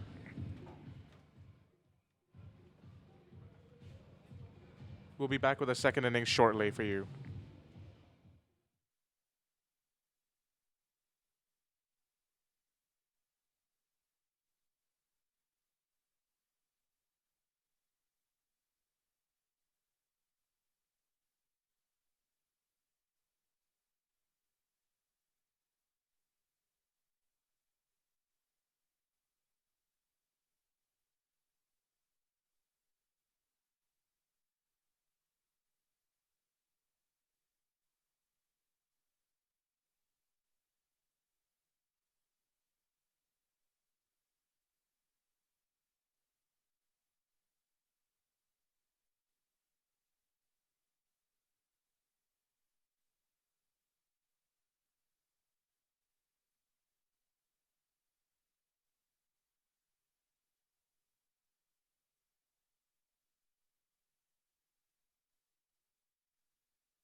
Welcome back. City Kaitak now about to begin their innings. Opening the batting for them is Kyle Kurtzia, and he's batting with Dilshan. Got to chase 155 for victory, which certainly is a below par score, but there's, you know. Chasing 156 for victory. 156. Correct you there, Simon. But yes, it seems like it should be a fairly straightforward chase, but then again, this is T20 cricket. Nothing is straightforward all the time. Start with a wide, not what they needed. Disappointing start. They can't afford to give away these extras right now.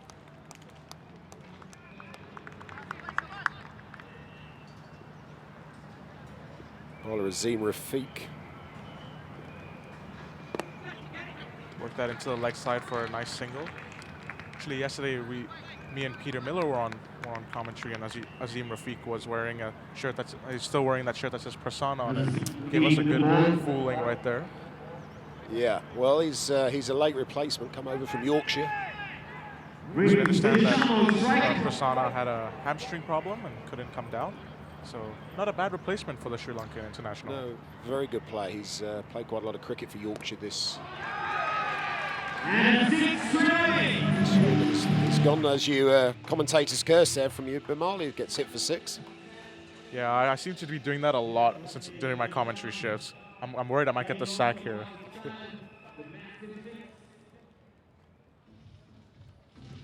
Dilshan, of course, a formidable opponent.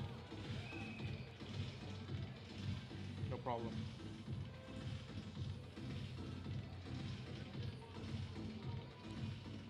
Dilshan obviously going to be looking around to pick his points again.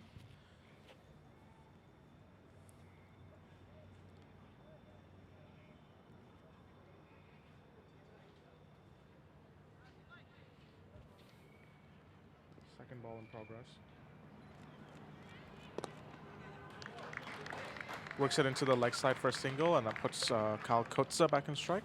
Kyle Kurtzia, of course, from Scotland, a veteran player from Scotland. Yeah, there's several of the Scottish guys over here. Certainly adding a bit, playing for the associates. Each team has one associate player in there. Yeah, Scotland were here in Hong Kong last January, but unfortunately the weather disrupted much of that series. An outside edge, he draws the outside edge and it runs away for 4. Add salt into the wound from that 6 earlier.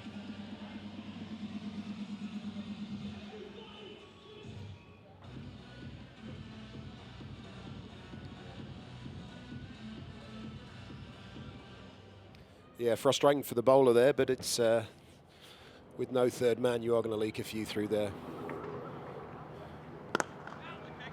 Driven straight down the ground, and a misfield that cost them big time. That misfield, instead of saving them 3 runs, just cost them 4 in the end.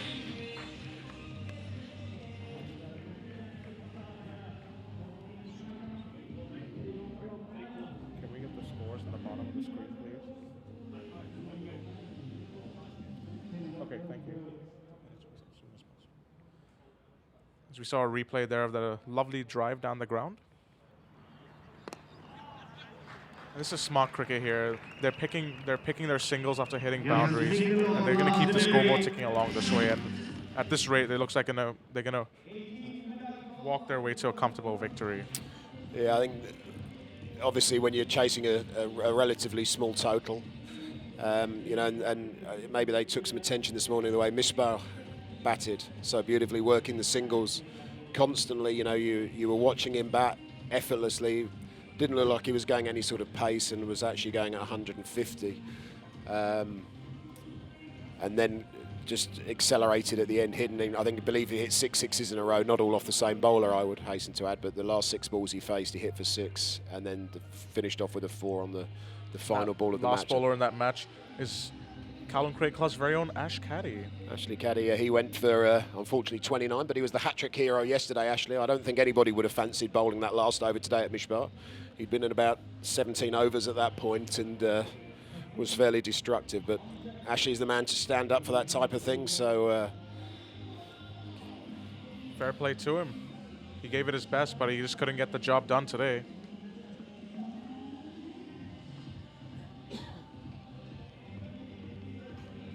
see many fans have come in today. There are lots of fans from supporting different teams, and it's good to see them all down today. Yeah, there's quite a. It's certainly going to be busy. I think it's sold out everywhere over the weekend. I think there's a few hospitality spots, but that's about it. Hasib now comes on to bowl the second over. It's a lovely shot, just straight down the ground and straight for 6. Rack up another 6 runs to the total and rack up another 6 runs closer to victory.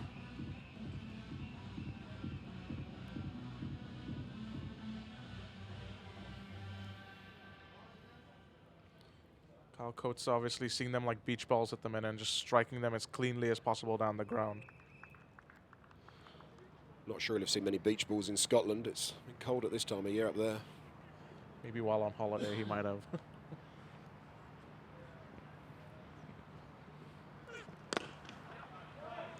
Another lovely shot, pulls it away and it goes straight to the boundary. Kyle Coates doesn't seem in the mood to hang about today. No, indeed. Score moves on to 28 after 1.2 overs. I think this could be an expensive over here. Hasib, like yesterday, Hasib was a bit expensive as we see the replay of that lovely pull shot. Hasib was again expensive yesterday. He will be looking to bounce back today, but so far it's been a repeat story of yesterday's performance.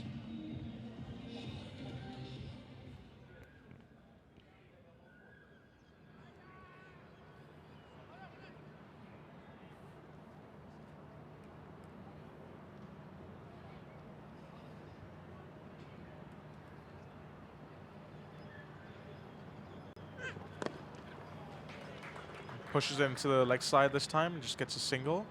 Puts Tilakaratne Dilshan back on strike. Yesterday, of course, Tilakaratne Dilshan did not have much of an impact, getting out on the fourth ball of the innings, I believe. Now, hopefully, he can entertain the fans that have come to see him today. Yeah, there's certainly a few Sri Lankans in here today wanting to see him do well.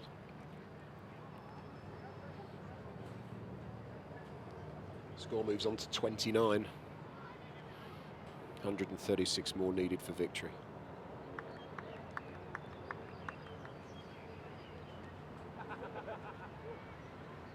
Hasib looking to turn the tide on his this morning. As we see Najib Amar waving in the background over there.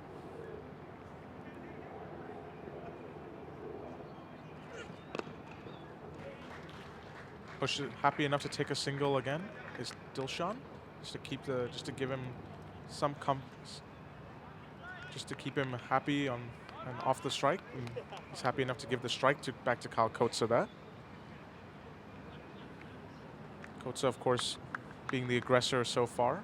Dilshan just happy enough to play the ball around and take his singles.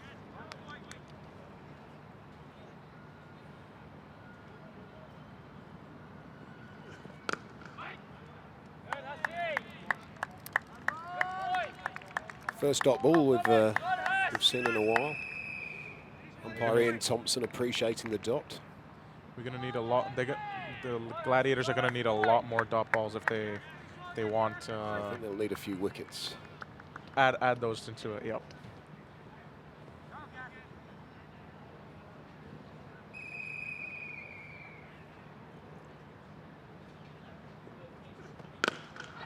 Pulled away, and it's just been blasted through the leg side again. Mohammad Awais doesn't look very too pleased with him. May have been a chance there. I think it certainly hit firmly back at him, but certainly a misfield if nothing else. Dilshan obviously appreciating that pull shot from Kyle Coates there. We see a replay here.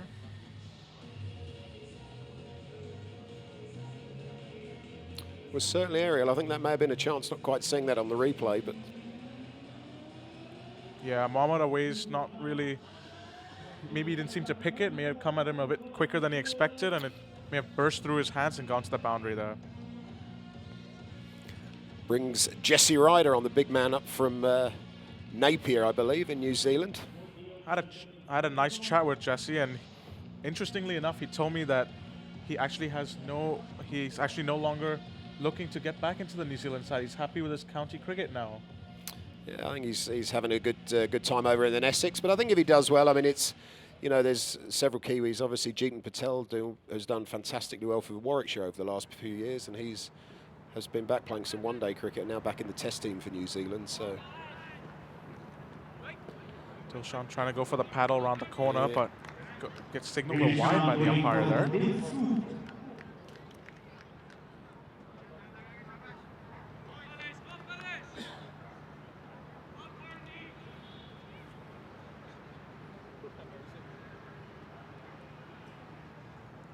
Bit too wide from the bowler there. Oops. So wide full toss, but he gets away with it. Very fortunate to get away with that one. Dilshan is not usually someone that allows those wide full tosses to go unpunished, but it happens to be the bowler's luck today. Oh, cheeky. Oh, cheeky. Lovely, lovely shot from Dilshan. People coming to the ground today will appreciate that. Yeah, I think it was obviously premeditated, but I think he was initially probably going to play that down to fine leg and then just angled the bat for... Yeah, indeed, I think he's obviously known for the scoop shot. That was almost like a little reverse scoop almost, where he just changed the direction just at the last minute.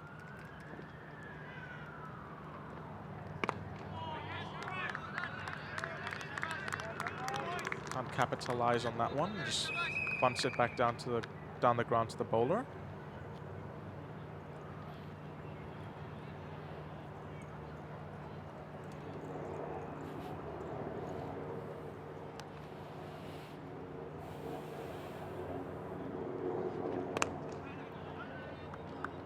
Thinking about a single there, but Dilshan rightfully calls to send Kyle Coates back.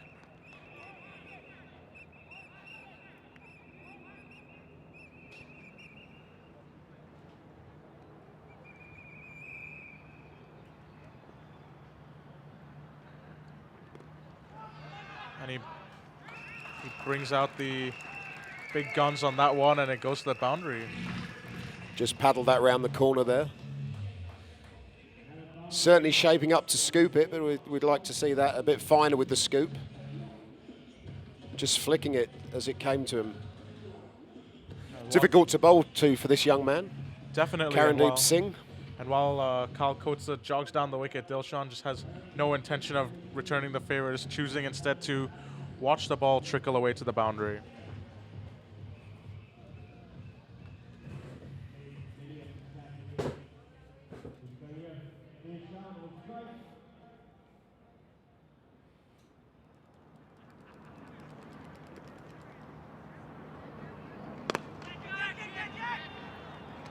Clears the mid-off fielder, and it goes straight to the boundary.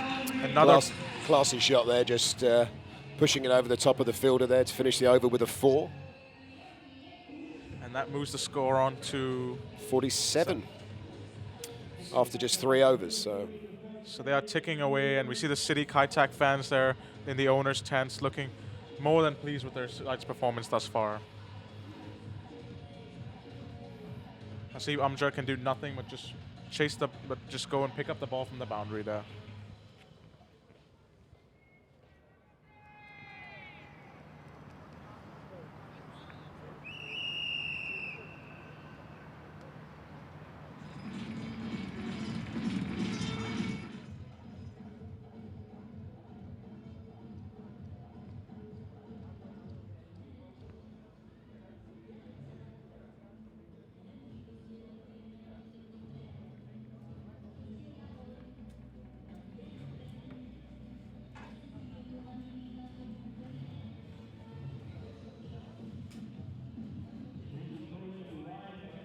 Today, obviously, this is the final game of day 2 of the Hong Kong T20 Blitz. The first game between Hong Kong Island United and the Hung Hom JD Jaguars finished with Hong Kong Island United taking victory in the first game of the tournament, while Hung Hom have now finished with have now got a record of 1-1. Oh, that's fantastic. Those of you somewhat confused, that isn't Tanvir, that's Ryan Tenduscarter, of course, a late substitution. Giving it down to 2. Yes, don't be fooled. He hasn't changed his name to Tanvir either.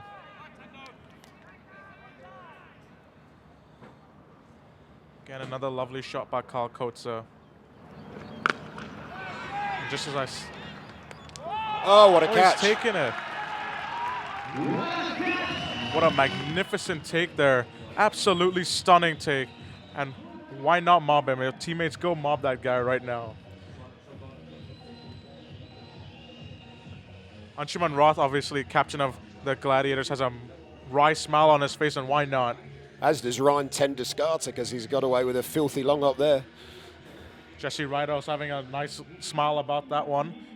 I don't think many people thought that was a catch, honestly. But he's taken it nonetheless. As we see a replay of that magnificent catch. My goodness, what a catch. What an absolutely unbelievable grab. As a young player coming into the tournament, those are the kind of catches you dream of taking. They are indeed. He'll remember that one, that's for sure. And that brings the captain in, Azaz Khan. Hong Kong national player, plays at the Kowloon Cricket Club. Azaz, of course, another up-and-coming talent of Hong Kong cricket. Been around for a short while, but he's starting to make a big name for himself now. He is a very good bowler at the deaths, bowls some very good Yorkers. Very nice young man.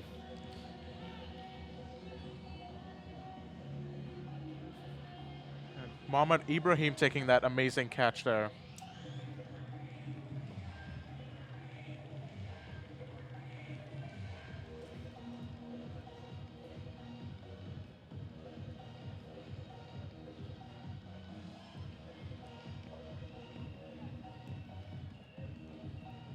There he is, Mohammad Ibrahim. Just checking to see if he's all right after taking that massive spill there, but he seems good. He did. Great catch. Flew like the goddess Medusa there.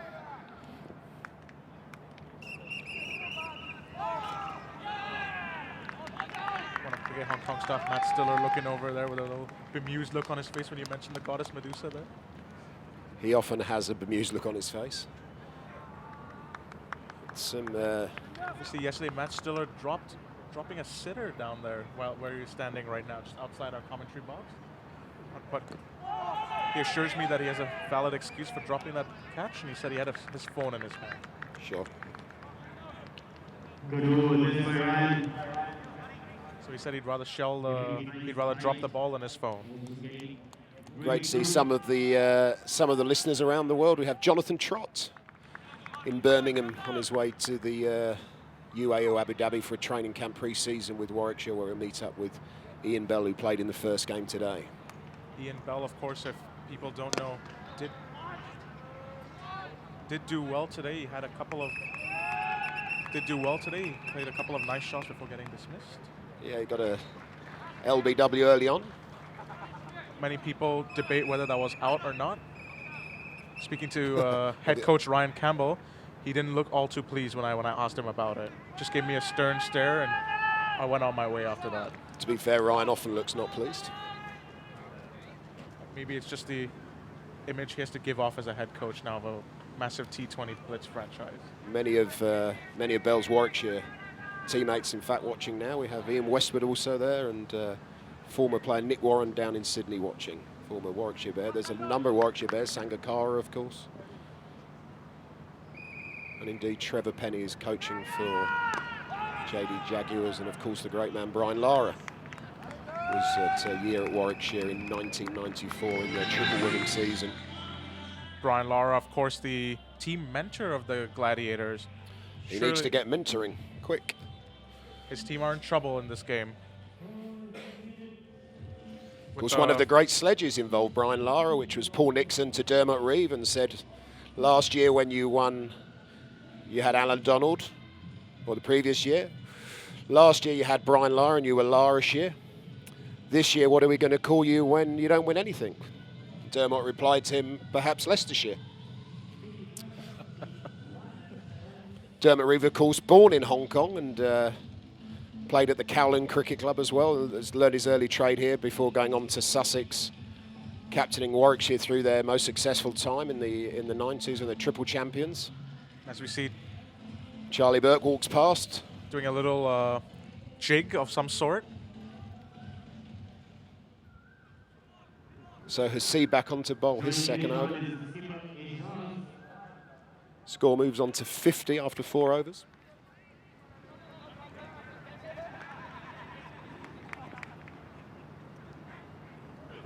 There's a loud appeal. He's got him. Dilshan's not going. Sangakkara's pleading with the umpire, but the umpire shakes his head and says, "Get on with the game, fellas." Undoes his button. Anshuman Rath finds some amusement in that. Young man again, Hong Kong Cricket Club is now in the Middlesex setup. A very fine left-handed batsman, as you saw earlier today. Dilshan also had a wry smile on his face after that valiant appeal by the bowler and keeper there. I think Anshuman can put that one down to experience, as they heard his nick earlier in Aberdeen.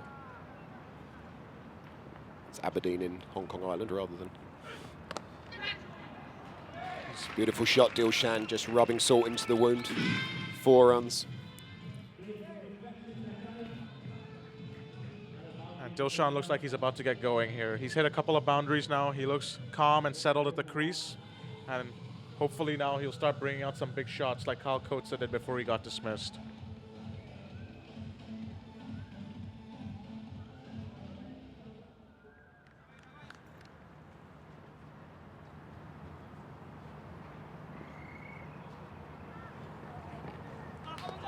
Wide ball there from Hasib. Once again, these extras, the Gladiators can't afford all these extras. They're defending a very, very small target here for the size of this ground, and these extras are just going to hurt them in the long.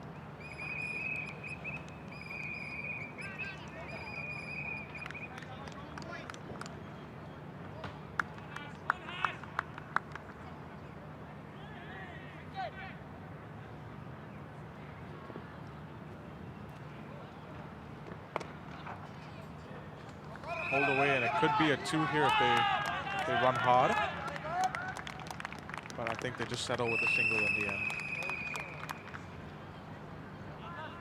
Not even the middle back, just a single. Brings the skipper on strike.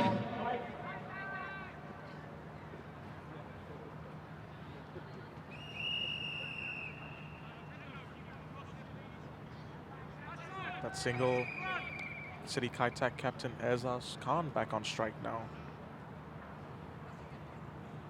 Ezaz, of course, good batsman now, become a solid all-rounder for Hong Kong. Yeah, indeed. He is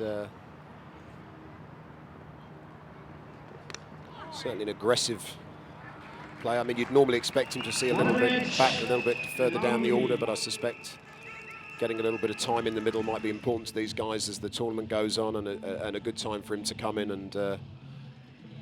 As we see a replay, Ezaz dances down the track and tries to pull it away, but gets an inside edge. Runs past the stumps and straight to the boundary. And Hasib Amjad obviously frustrated. He's looking for a wicket, but he keeps getting punished.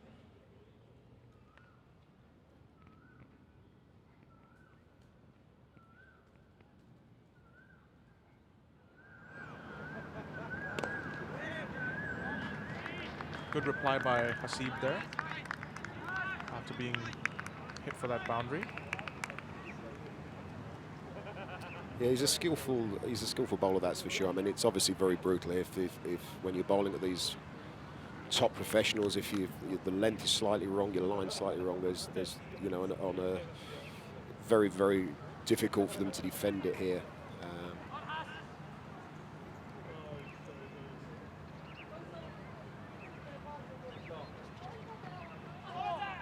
Ooh, a bit of a sloppy from Sangakkara there. Not something you see very often. Yeah, something as exactly what I was about to say. It's not very often you see Sangakkara give away buys like that. But I guess the small bounce of the pitch there giving him a bit of a surprise. And with that bye conceded, that's the end of the 5th over.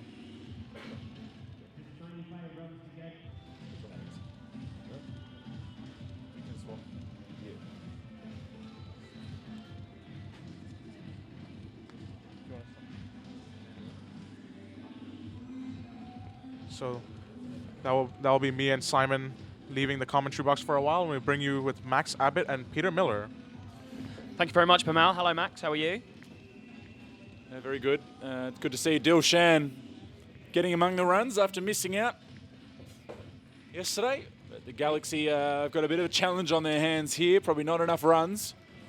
And trying to make something happen here. Anchi Rath trying to marshal the troops. Yeah, it's not a pass score here, is it, on this ground from what we've seen so far, and certainly this City Kaitak innings has shown that things haven't deteriorated enough to make 155 a pass score, really. Yeah, it's hard to see them defend it, but you never know in T20, and the one thing that we've seen is that if you can get through some of the key players, there might be an opening in the lower order, maybe for City Kaitak. There's still some very, very good hitting to come.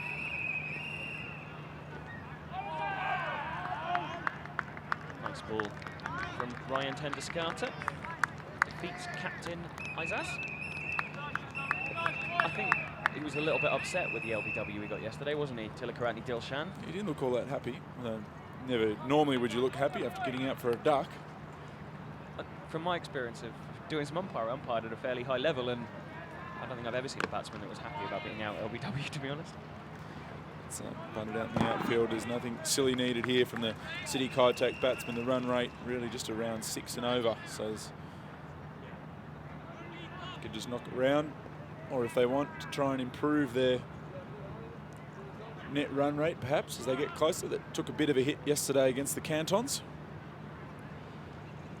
Yes, and then I suppose the interesting thing, with the reasonable run rate boost that the Jaguars got with their win yesterday has now been taken a little bit out of occasion with their reasonably large 33-run loss to HKR United.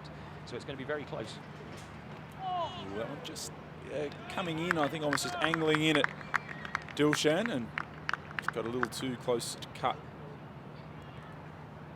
Great to have such a legend like Tilakaratne Dilshan out there. It's a great thing about the DTC Hong Kong T20 Blitz. You get naught yesterday, but you come out and get another hit.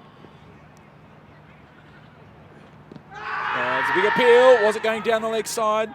Be a brave umpire to give Dilshan out on a borderline LBW. I think it was umpire Ian Thompson yesterday that gave Dilshan out as well, so he didn't want to upset the Sri Lankan legend again. It looked like maybe it was, it's going down the leg side. It was the right decision. It's the right call. So yeah, it was yesterday's game. It was only an 11 over a side game that the Galaxy Gladiators played against Hong Kong JD Jaguars. So his 2 overs yesterday, Ryan Tenderskata went for 24 runs. Today he's bowled 8 balls and he's gone for just 4 and taken a wicket. Full ball and hit down the ground. That's going to be 4 runs. Still in these first 6 overs, so the field up. Nazaz Khan taking full toll. He's bowled 9 balls and gone for 8 runs. Yeah, just got a little bit wide and a little bit too full on that occasion, and a lovely shot, very controlled shot from Nazaz Khan, the Hong Kong vice captain. City Kaitak looking pretty happy there. And it's a slow ball, he's guided down for a single.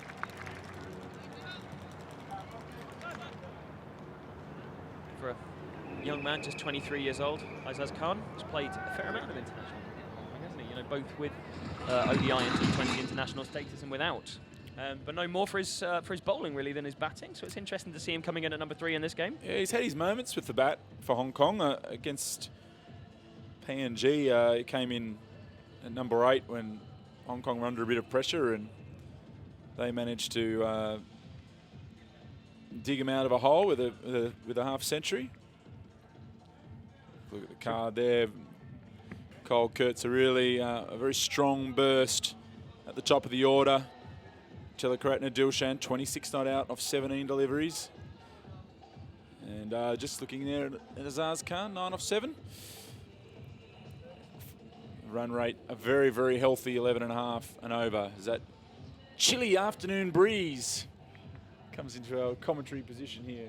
I flew 17 hours around the world to Southeast Asia, thinking to myself, I'm going to have a reasonable time here. And the whole, nice sunshine and all the rest of it. And I've been in jeans and a hoodie the whole time I've been here. Yeah, it is supposed to, I think, be warming up over the weekend.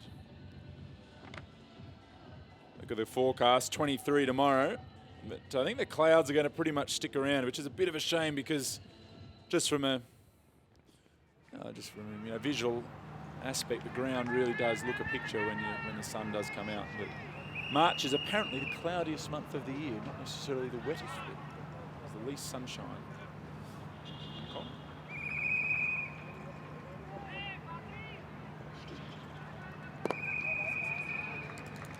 Smart back. Now reporting to Delbrook, one of the most disruptive batsmen in world cricket. Interesting to see how he bowls. He got the yips in the recent series against the Netherlands. Totally forgot how to bowl and bowled 2 shocking overs out of the blue. His performances with the ball have been very useful for Hong Kong prior to that, but looks like he's remembered here. It looks relatively normal.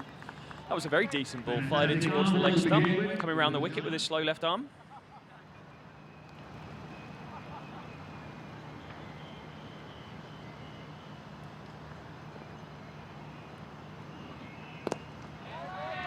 The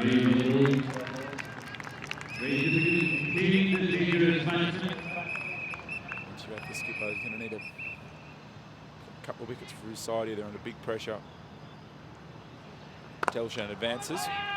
Doesn't quite time it. Galaxy still looking for their first win in the Hong Kong T20 Blitz. They played just the 2 matches in the tournament last year, with their other one being washed out.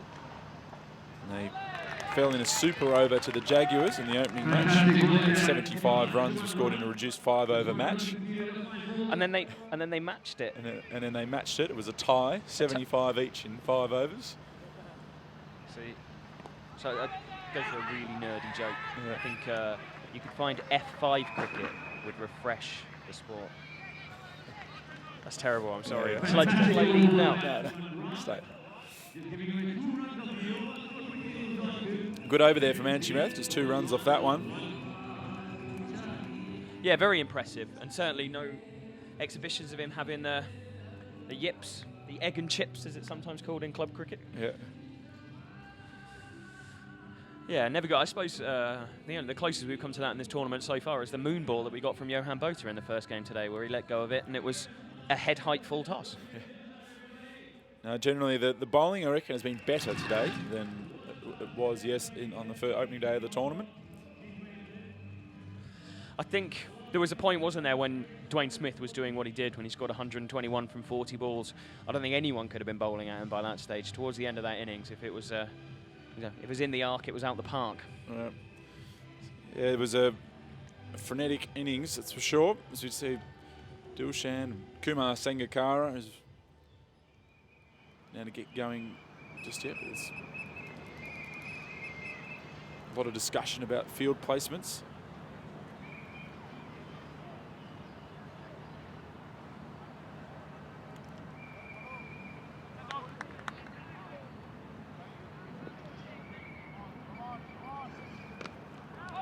Cut away, well fielded. Good comeback here by the Gladiators. And of course, tomorrow it's all on again. Another 2 matches coming up tomorrow. I believe City Kaitak will get the day off. So it's lapped around the Dills. Not really a Dill scoop, we call it a Dill lap. And just around the fine leg and picks up the boundary.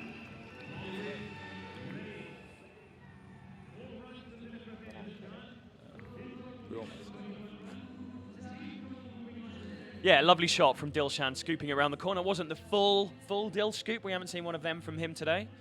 Where are you on the Ryan Campbell versus Tilakaratne Dilshan argument? I reckon that Ryan Campbell did it first, but Dilshan's done it a lot more often, perhaps more successfully over a long period of time. But well, good change of pace. Tendashada, who's wearing Tanveer on the back of his shirt. But Well, Sohail Tanvir not here because he was called up for the Pakistan squad. That's is that right? Yeah, initially I think they extended a series or added some T20s to that. They added some T20s, and I think the hope was that they were going to have some of them in Florida, but I think there's been some visa issues in terms of getting the Pakistan guys in there. Yeah. And as a result, that's not happening, so they're just going to be, so there's going to be 4 2020s in that series, which is... Oh, direct hit, that's very close. Not given, that must have been very, very close. Kumar Sangakkara initially fumbled the ball, they snuck through for a bye. Difficult to tell from where we're sitting, but look awfully close. Slower ball, totally defeated Dilshan. It's going to be tough to tell on this angle, but I thought this was very close. Oh, no, maybe it was just past the stumps. But yeah, that was a fantastic bit of fielding there. Yeah, so Tendashada with the latest of late call-ups. No time for new kit or anything. It's just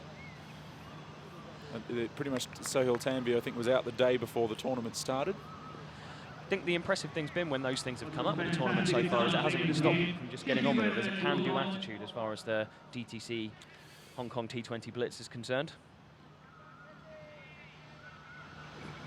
And that's a little feather, was it off the pad or was it wide? Wide signal. Wide signal by umpire Thompson. Maybe have a different angle of this run out now. So goes through. Let's have a look.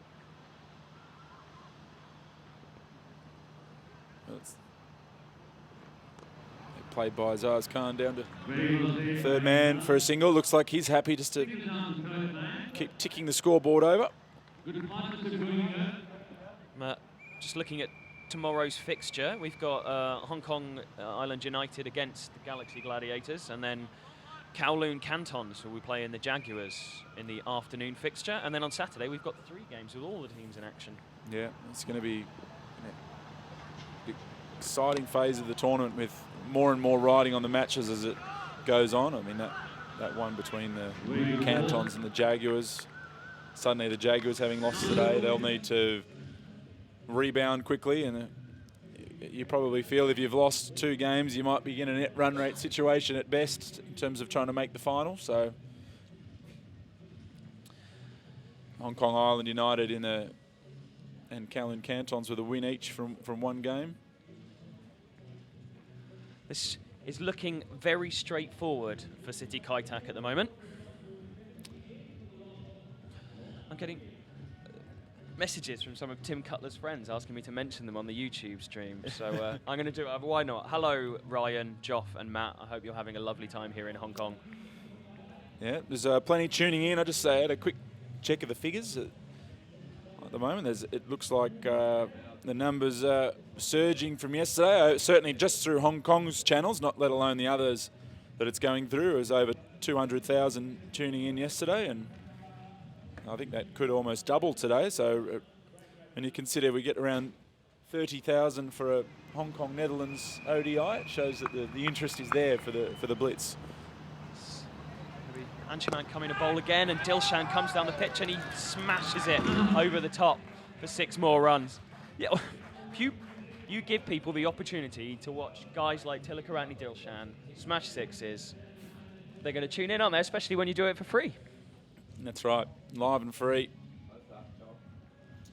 on the most convenient of platforms, YouTube and Facebook. You can't get much easier than that. As Dilshan, he's taken the helmet off, now he's taken the bandana off.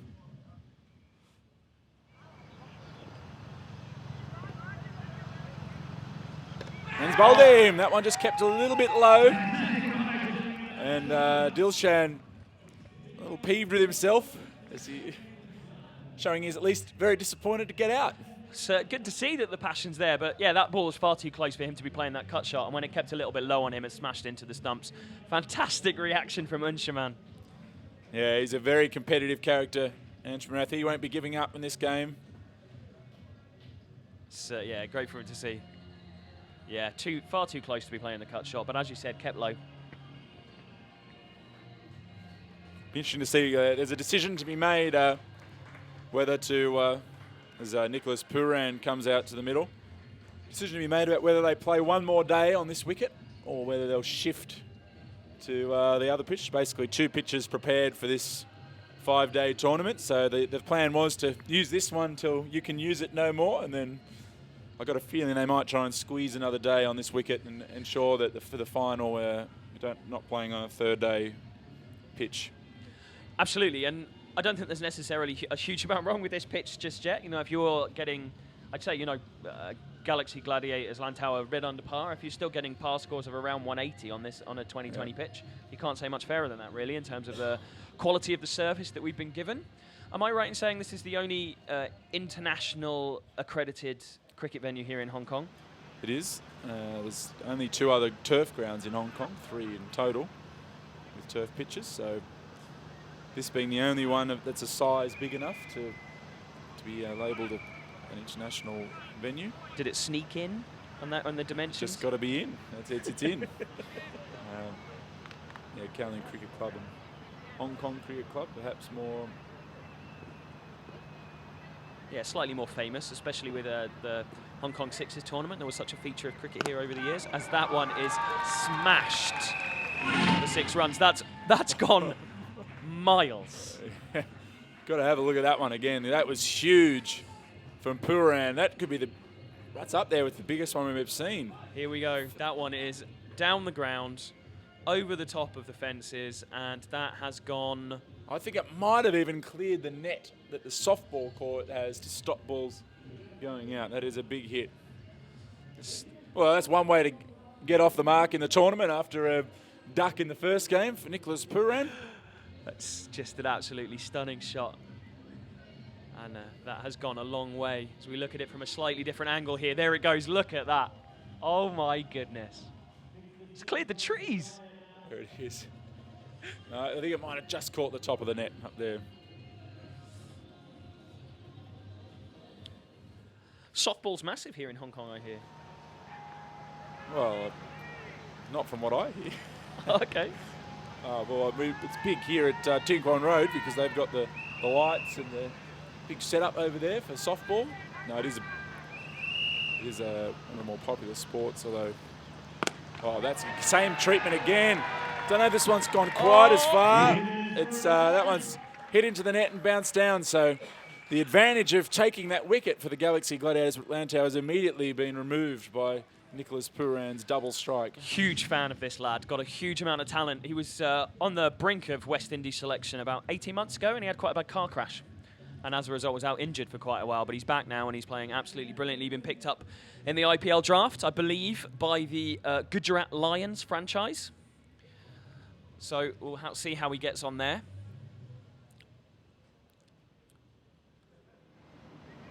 Look at that ball go.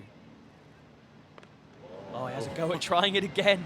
This one's miscued out into the leg side, but he cleared the front leg and did it again as Azim Rafiq does the fielding. Yeah, challenge on here for Anchi Rath.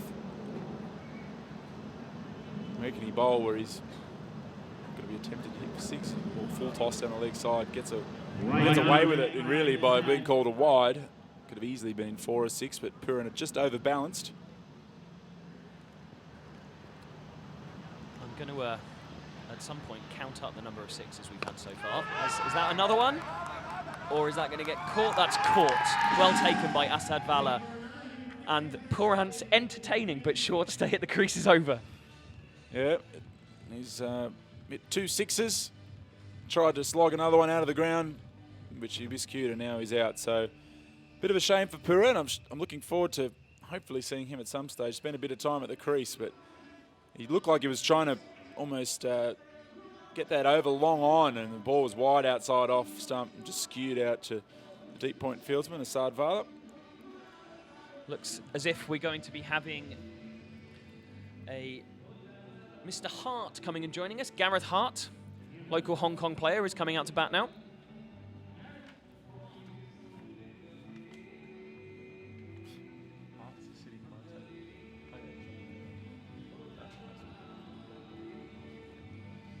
So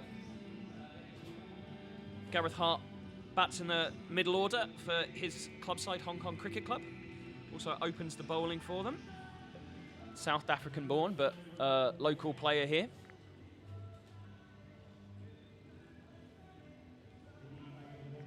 I've been impressed actually with Gareth Hart's fielding in the 2 games that I've seen so far. He seems to be a pretty decent guy to have in the field. Oh, I think he's a good all-round cricketer. He's took a lot of wickets in club cricket. He's made some handy contributions to the bat for Hong Kong Cricket Club, and a good fielder as well. So he was City Kaitak's first pick. They had the opportunity to pick 3 players that weren't already retained by the other teams, and Gareth Hart was one of those 3 players' first picks. So that gives you an indication of where he ranks. One of the things I'd absolutely love to do is be in on one of those things where I get to pick a 2020. That'd be huge fun. You just got to fork out the money for a team. Well, as soon as this cricket coverage thing kicks off, Get us on the last and the money strike. starts rolling in, Max, maybe that's what I'm going to invest in. Brings the skipper backwards strike. That's a worthy investment. You can make it work. I've just heard that we will be using the same wicket tomorrow. So the match referee is happy with how this surface is playing. It's going to be Saturday, I'm just hearing. Yeah, Saturday they'll... So then that'll be... how many will have had? 6 games on this pitch and 5 on the other. It's Azim Rafiq who's come back into the bowling attack. Yorkshire off spinner. There was a time when there was talk of him making it into the England setup. He was England under-19s captain, I believe. Also spent some time captaining the Yorkshire Vikings in the English 2020 competition. Very well thought of as a leader amongst the Yorkshire team.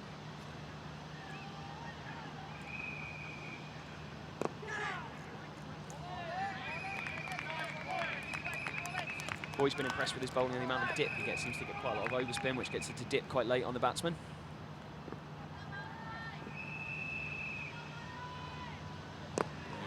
Very well bowled.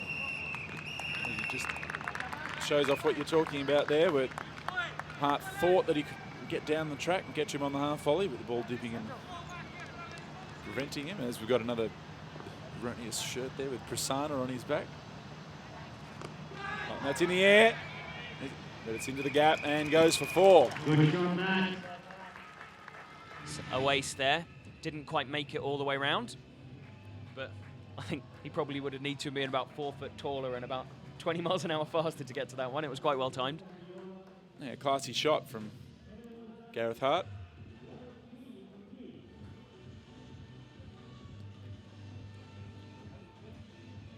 And Mohammed Awais plays with USRC.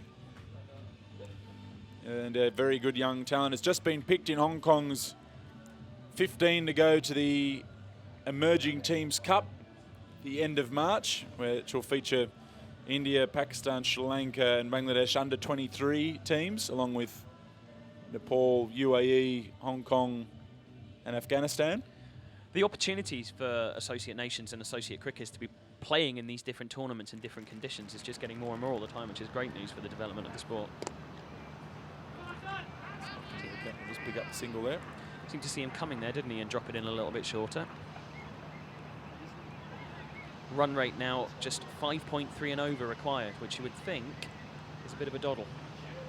Yeah, someone's going to have to do an Ashley Caddy and take a hat-trick here, or produce some type of miraculous effort here for the Gladiators. They're going to have to go very close to bowling City Kaitak out to win this game. Yeah, if they bat the overs out, then it's game over, isn't it? And they need wickets and they need them quickly. Even that little cameo from Nicholas Poran where he hit those 2 massive 6s has done a fair amount of damage to them. Ultimately, the problem is they didn't really score enough runs. Yeah. Down the track, and it's a beautifully struck shot. It's gone all the way. Geez, I can't wait for when there's actually softball being played there over the weekend. It's going to be, we might see plenty of action from the softball courts. I think they're going to be trading balls. A softball coming this far. Yeah, I'm not sure. Really good shot from Razaz Khan there. I look pretty happy. The City Kaitak group. Both these teams searching for their first win. I thought they batted pretty well yesterday, and would have been reasonably happy with the 199 that they got, but it was that Dwayne Smith innings for the Kowloon Cantons that just destroyed them.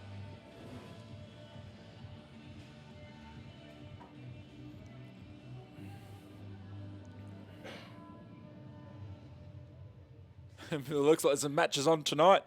Well, it looks as if that's the warm-ups there for the the local softball girls there. They're warming up.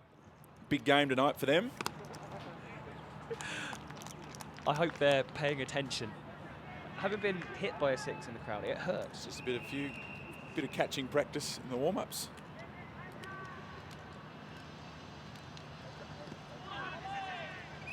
It happened to me when I was a little kid at Surrey against Middlesex, I think, at Guildford, and I wasn't paying attention and the ball hit me. Any damage? I got to, not to me, no, but I got to go in the away dressing room to meet all the cricketers, so I was landed. Happy to suffer a bruise in that case. Anchi Red, he's bowled really well. He's just been hit for 3 sixes.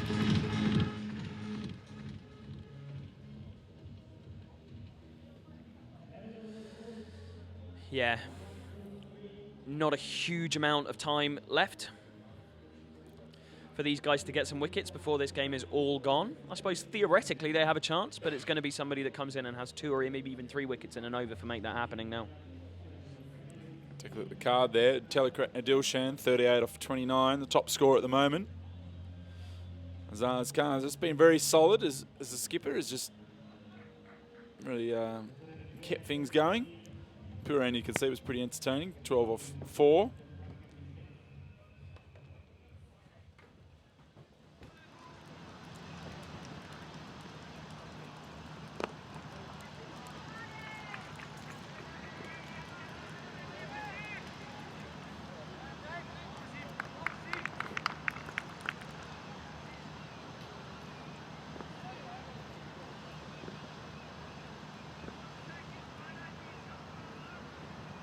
Darted in and out to the square leg, deep square leg boundary for a single. Yeah, so I wonder how that works then. 2 cricketers pull out with 24 hours to go. Do you pull out your Rolodex, do you? And you go through and you go, who can we phone? It's in the air and he's got enough on it. Into those girls, that's the other end of the ground. It's gone into the apartment blocks. A fantastic shot. Yeah, it's a little bit like Saturday club cricket, that, isn't it? All of a sudden you get a phone call. You fancy playing? No, that's a tough one. Tough one to overcome for the Galaxy team. I mean, when you're all settled in your plans, Prasanna and Sayul Tambir are 2 quality players, although Azim Rafiq is a classy cricketer as well. And that one into the trees. It's a lost ball. That's going into the count. We have been fortunate, though. There's definitely been more 6s hit to the softball court end where we can get the balls back. Is that something you had a word with at the players' meeting before the tournament got underway? Fortunately, these ones into the apartment blocks have been rare. And Cricket Hong Kong have no access to those apartment blocks, so as soon as it goes over the fence, it's all over. It's like having a grumpy neighbour for your backyard cricket.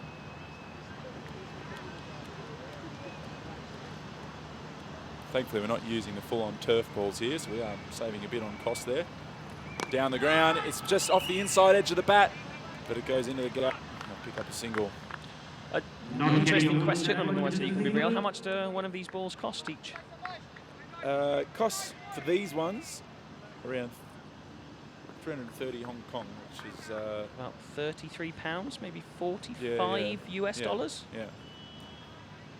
And the reverse sweep misses, but that's down from the turf balls, which would cost more like £100, 130, 150 US. So we just figured it probably wasn't worth, just for a slightly lower seam on the balls, but quite worth it.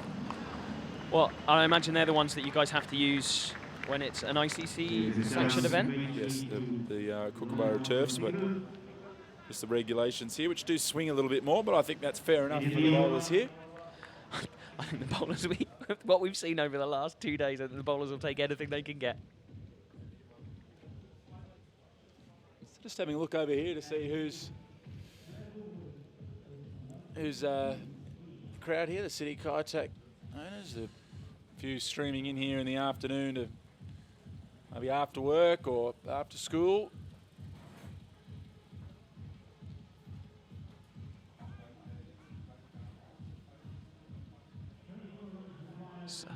See your sign there says Kumar Sangakkara, Sri Lanka's greatest batsman of all time. Do you think Tilakaratne Dilshan will be happy with that description? Hard to argue with the stats. Agreed. Oh, it's one of those things, isn't it? It's so hard for any team to find a replacement when a senior player retires, but how do you find a replacement for a colossus like Sangakkara? As Asad Vala comes into the attack. Single straight away.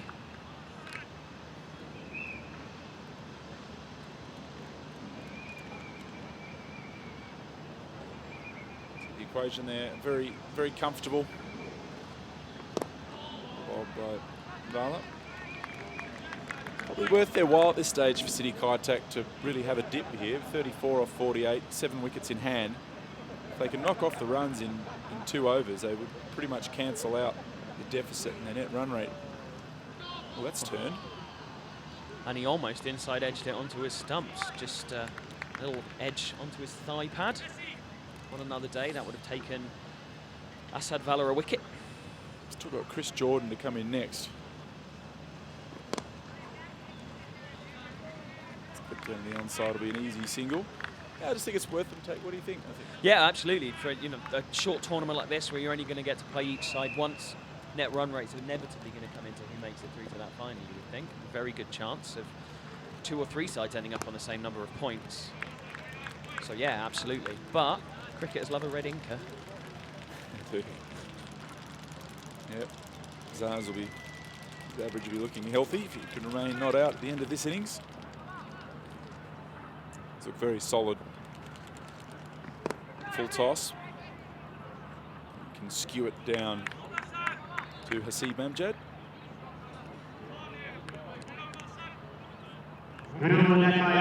Tidy over from Asad Vala.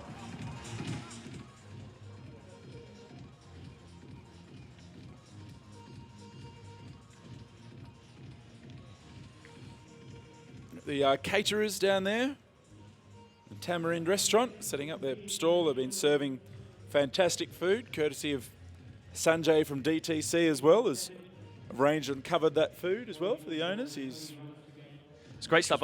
I meant to ask if they're related in any way to the Tamarind restaurant in Pontardawe in the Swansea Valley, in my little town, but I will at some point over the week. No, but Sanjay just wanted to ensure he had the best food, as he says, in for all the team owners and sponsors. So he helped arrange, and I actually haven't been able to get over there for lunch just as yet. But now that the tournament's almost set up, I might be able to duck over for lunch tomorrow. I had lunch there today.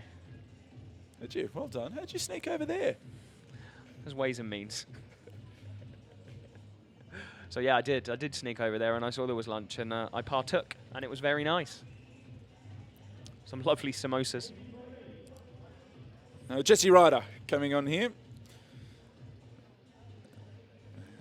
He's taken a lot of wickets in county cricket, Jesse Ryder, with his medium pace swingers. Absolutely. He almost became, he became a genuine all-rounder. So playing for Essex, there at Chelmsford, they've had guys like David Masters and the like who have bowled kind of 78, 79 miles an hour and got the ball to wobble around. He's taken quite a few fifers in first-class cricket in England. A wide half volley and hit over the top, and that'll be 4 runs. You don't take fifers with wide half volleys, unfortunately. But yeah, no, in English conditions, he found an absolutely quality niche for himself and did really, really well. So as well as opening the batting in the limited over stuff.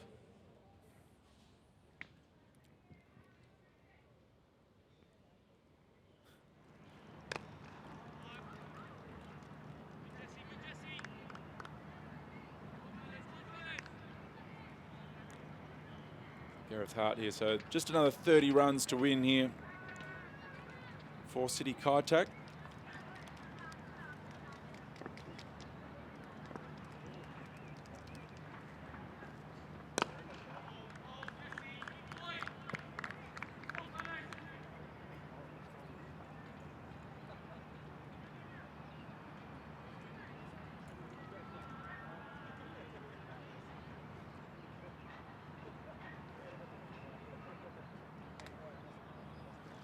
Full ball line smash down the ground, but the long off fieldsman, despite the fumble, I'm sure it's only one.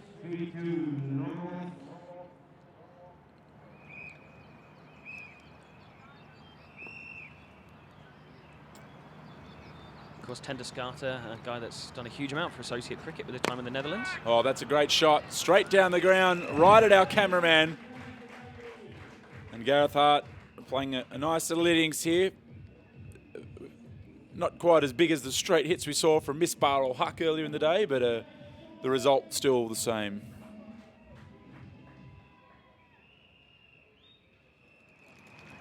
Down the ground, goes for it again, but this time gets it off the inside edge of the bat. And bad misfield from Asib Amjad. That ducks over the fence for 4. Now he's got to try and find the ball. It's trickled underneath the scoreboard there, hasn't it? So yeah, just give you an update on the score with that. He's not up for finding it either, Hasib. That 4 has taken the score to 143 for 3. Gareth Hart now on 21. Aizaz Khan on 36 off 26. And just going to have another look at that 6 from the ball before. Geez, he hit that well. Great camera work too. Straight into the side screen.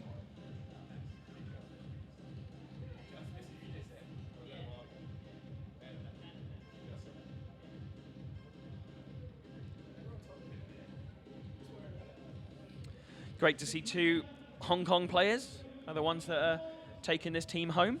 All the international stars here, but it's Aizaz and Hart, both of whom have played international cricket for Hong Kong, that are doing the job here. Just another 12 runs needed for victory now.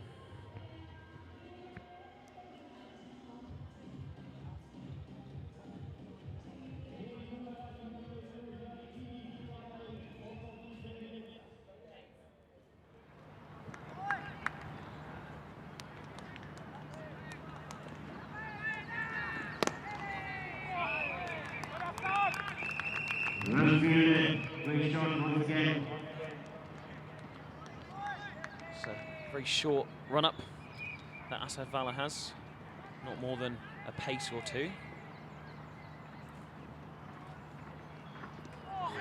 Massive swing. Been given. So just a foot obviously slipped out in the crease there, so Azaz Khan is on his way. Rafiq picks up the wicket. We'll just take another look at that. It's a very casual appeal from Kumar Sangakkara there as well. He seemed very confident that he was out. Azaz Khan departs for 36.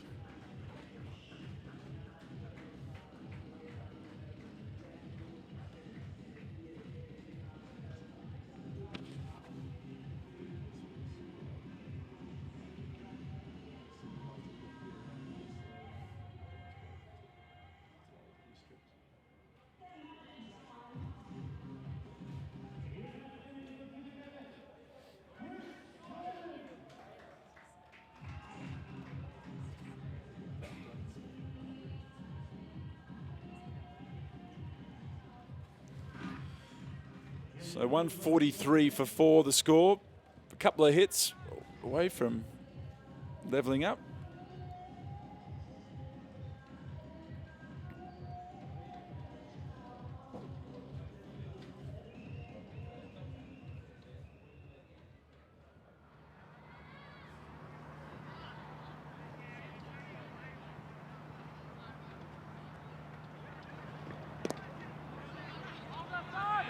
Chris Jordan, I'm sure he won't be taking his time to try and finish this off already performed very well with the ball today, 3 for 25. Really set up this victory for City Kaitak. Potentially. Oh, short and smashed and dropped.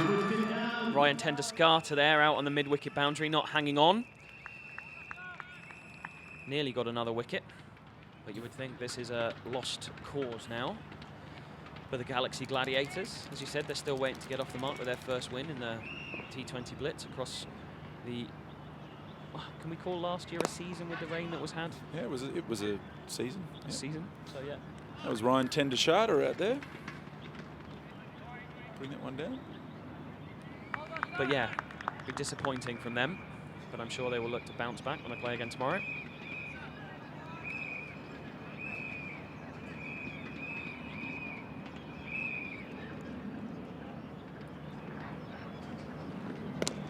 And short, into the gap, and it wouldn't have mattered anyways. That's gone for 6. Chris Jordan is not going to muck around.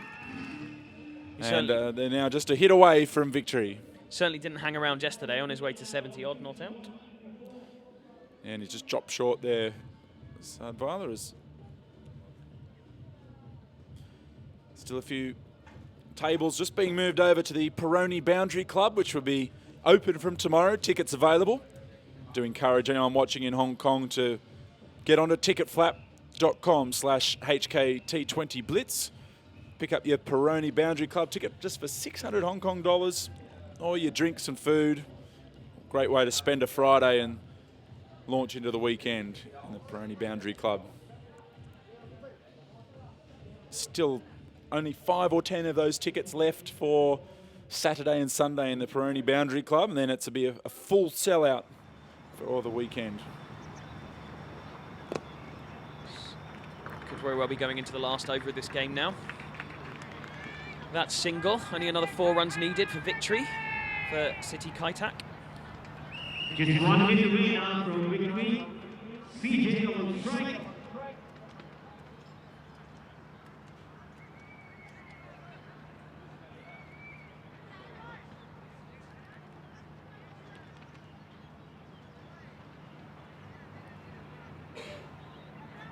You're disappointed with this performance, being 0-2. That's a big shot, and that will be the victory for City Kaitak. They're on the board in the DTC Hong Kong T20 Blitz. Celebrations for them. And Chris Jordan, in fitting style, slots that one over the deep long on boundary. And this was a nice way to finish. Just got into his arc, Anchi Rath. And the ball staying within the confines. So it's going to be tough times now for the Galaxy Gladiators. Their match tomorrow against HKI will be absolutely must win. You can see Sanjay from DTC in the middle of the celebrating City Kaitak team.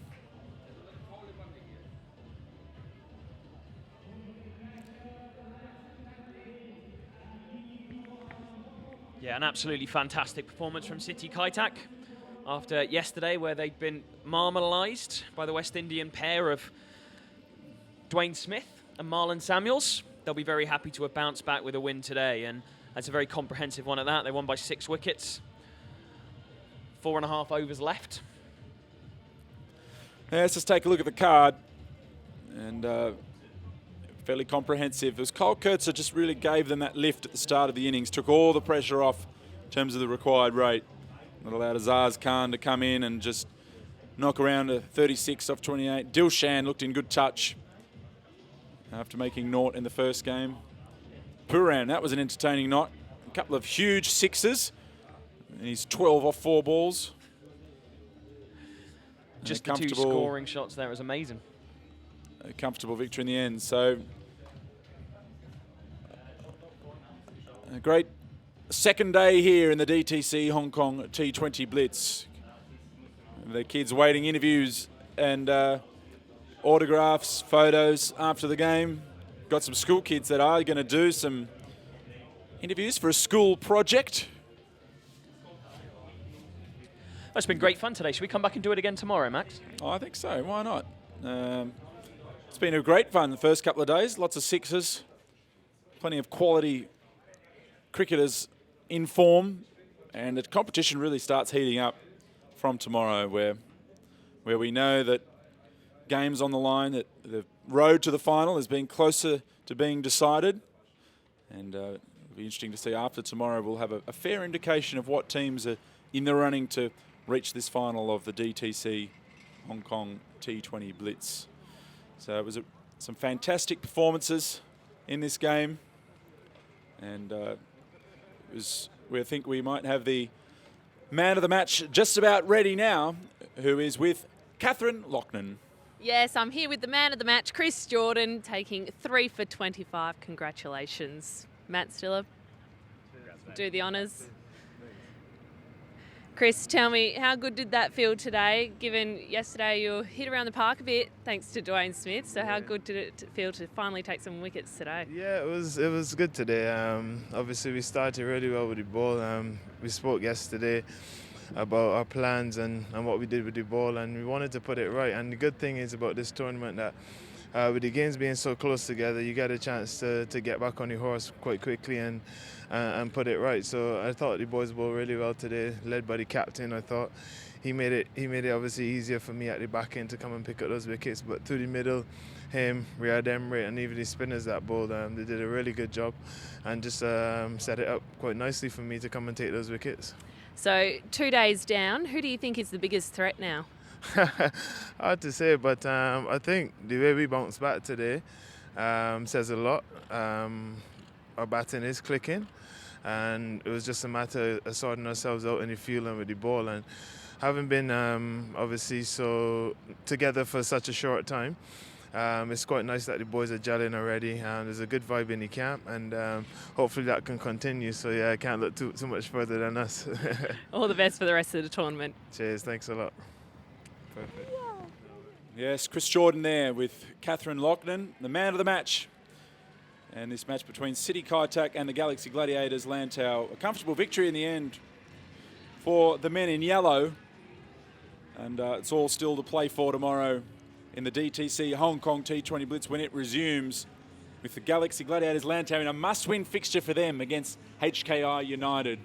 That'll be from 10 a.m. here Hong Kong time. We do encourage anyone in the area to get onto Ticket Flap and get down to the ground, because now from tomorrow the atmosphere will really start ramping up as we head into the weekend, and of course the final at 2 o'clock on Sunday.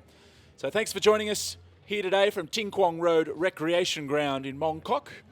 And I'm Max Abbott, and we'll catch you again tomorrow.